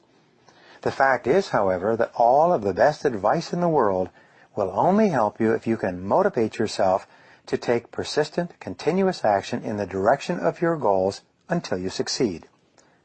The probable result of your reading the ideas in this book has been that you have made some specific decisions about things that you are going to do more of and things that you're going to do less of. You've set certain goals for yourself in different areas of your life, and you have made resolutions that you are determined to follow through on. The most important question for your future now is simply, will you do what you have resolved to do? The most important single quality for success is self-discipline. Self-discipline means that you have the ability within yourself, based on your strength of character and willpower, to do what you should do, when you should do it, whether you feel like it or not. Character is the ability to follow through on a resolution after the enthusiasm with which the resolution was made has passed. It is not what you learn that is decisive for your future. It is whether or not you can put your head down and discipline yourself to pay the price over and over until you finally obtain your objective. You need self-discipline in order to set your goals and make plans for their accomplishment. You need self-discipline to continually revise and upgrade your plans with new information. You need self-discipline to use your time well and to always concentrate on the one thing, the most important thing that you need to do at the moment. You need self-discipline to invest in yourself every day, to build yourself up personally and professionally, to learn what you need to learn in order to enjoy the success of which you are capable. You need self-discipline to delay gratification, to save your money, and to organize your finances so that you can achieve financial independence in the course of your working lifetime. You need self-discipline to keep your thoughts on your goals and dreams and to keep them off of your doubts and fears. You need self-discipline to respond positively and constructively in the face of every difficulty. Perhaps the most important demonstration of self-discipline is your level of persistence when the going gets tough. Persistence is self-discipline in action. Persistence is the true measure of individual human character. Your persistence is, in fact, your real measure of your belief in yourself and your ability to succeed.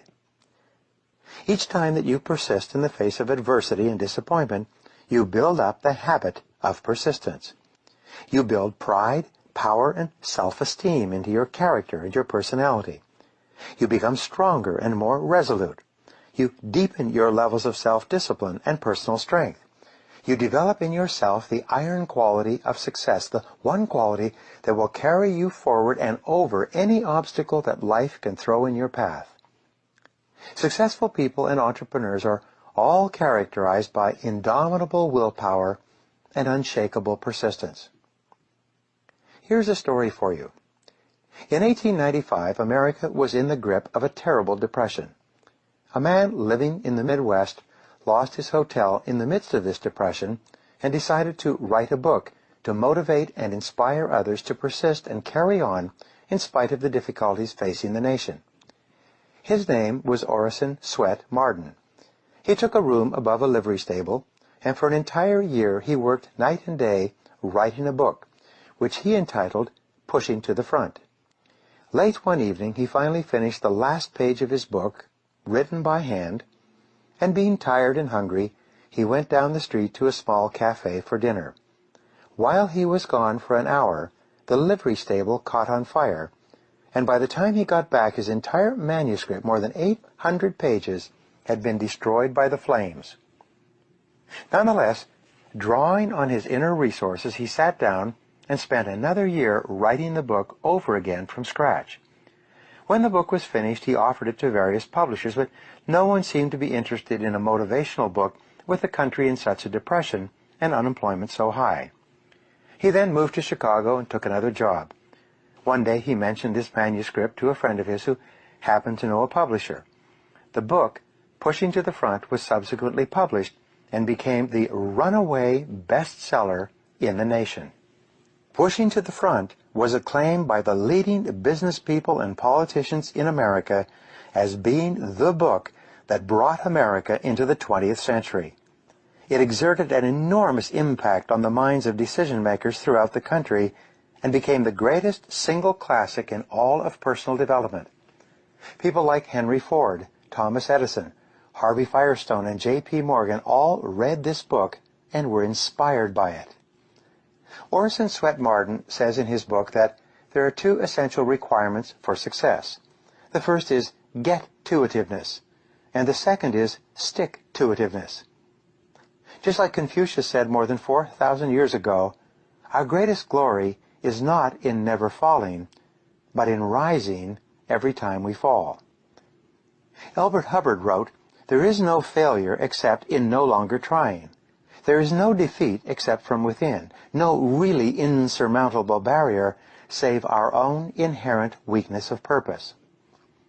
All of these successful men had learned how critical the quality of persistence is in achieving great goals and objectives.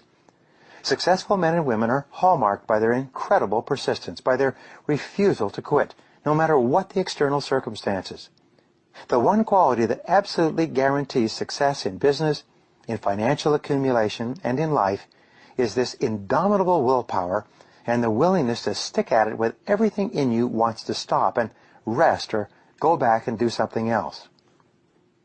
Disappointments and adversity are normal and natural, unavoidable parts of life.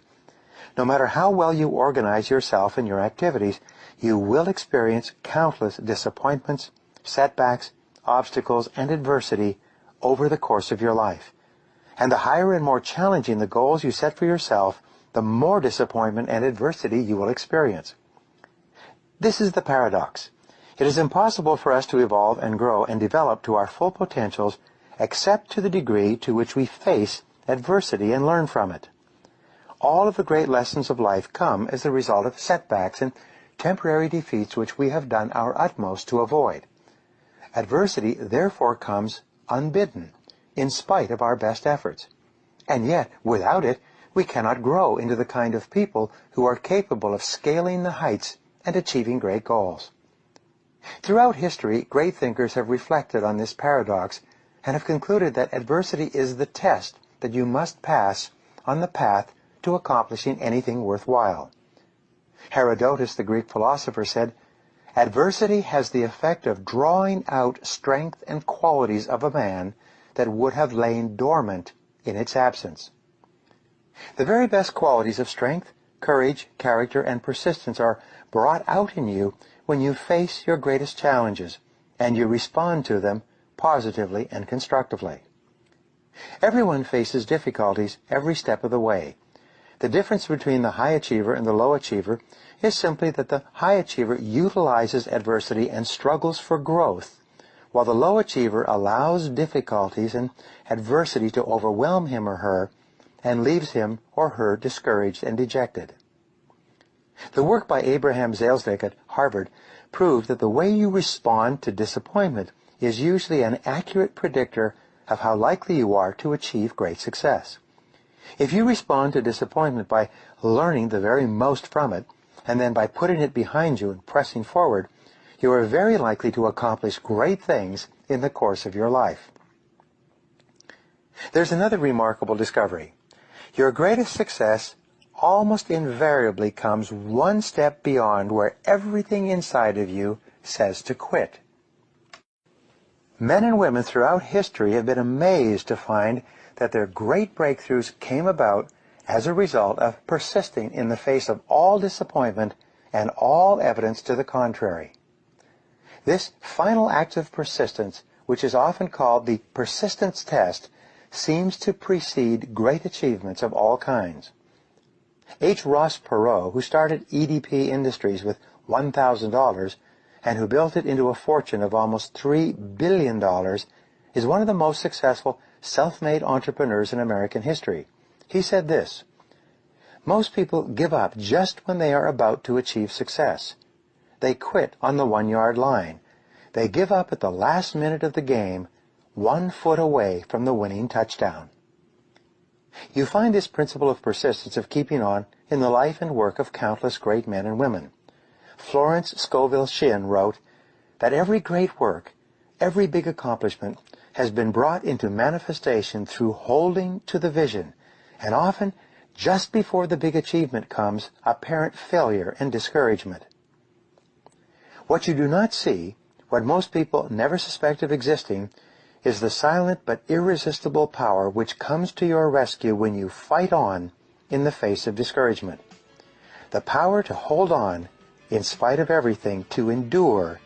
This is the winner's quality.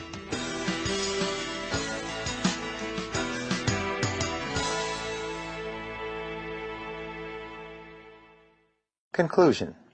Take action today. You have now learned perhaps the most comprehensive strategy for setting and achieving goals that has ever been put together in one book. By practicing these rules and principles, you can accomplish more in the coming months and years than most people accomplish in a lifetime. The most important quality you can develop for a lifelong success is the habit of taking action on your plans, goals, ideas, and insights. The more often you try, the sooner you will triumph. There's a direct relationship between the number of things you attempt and your accomplishments in life. Your regular review and practice of these principles will enable you to live an extraordinary life. Nothing can stop you now. Good luck, and thank you for listening. Production copyright 2004. All rights reserved.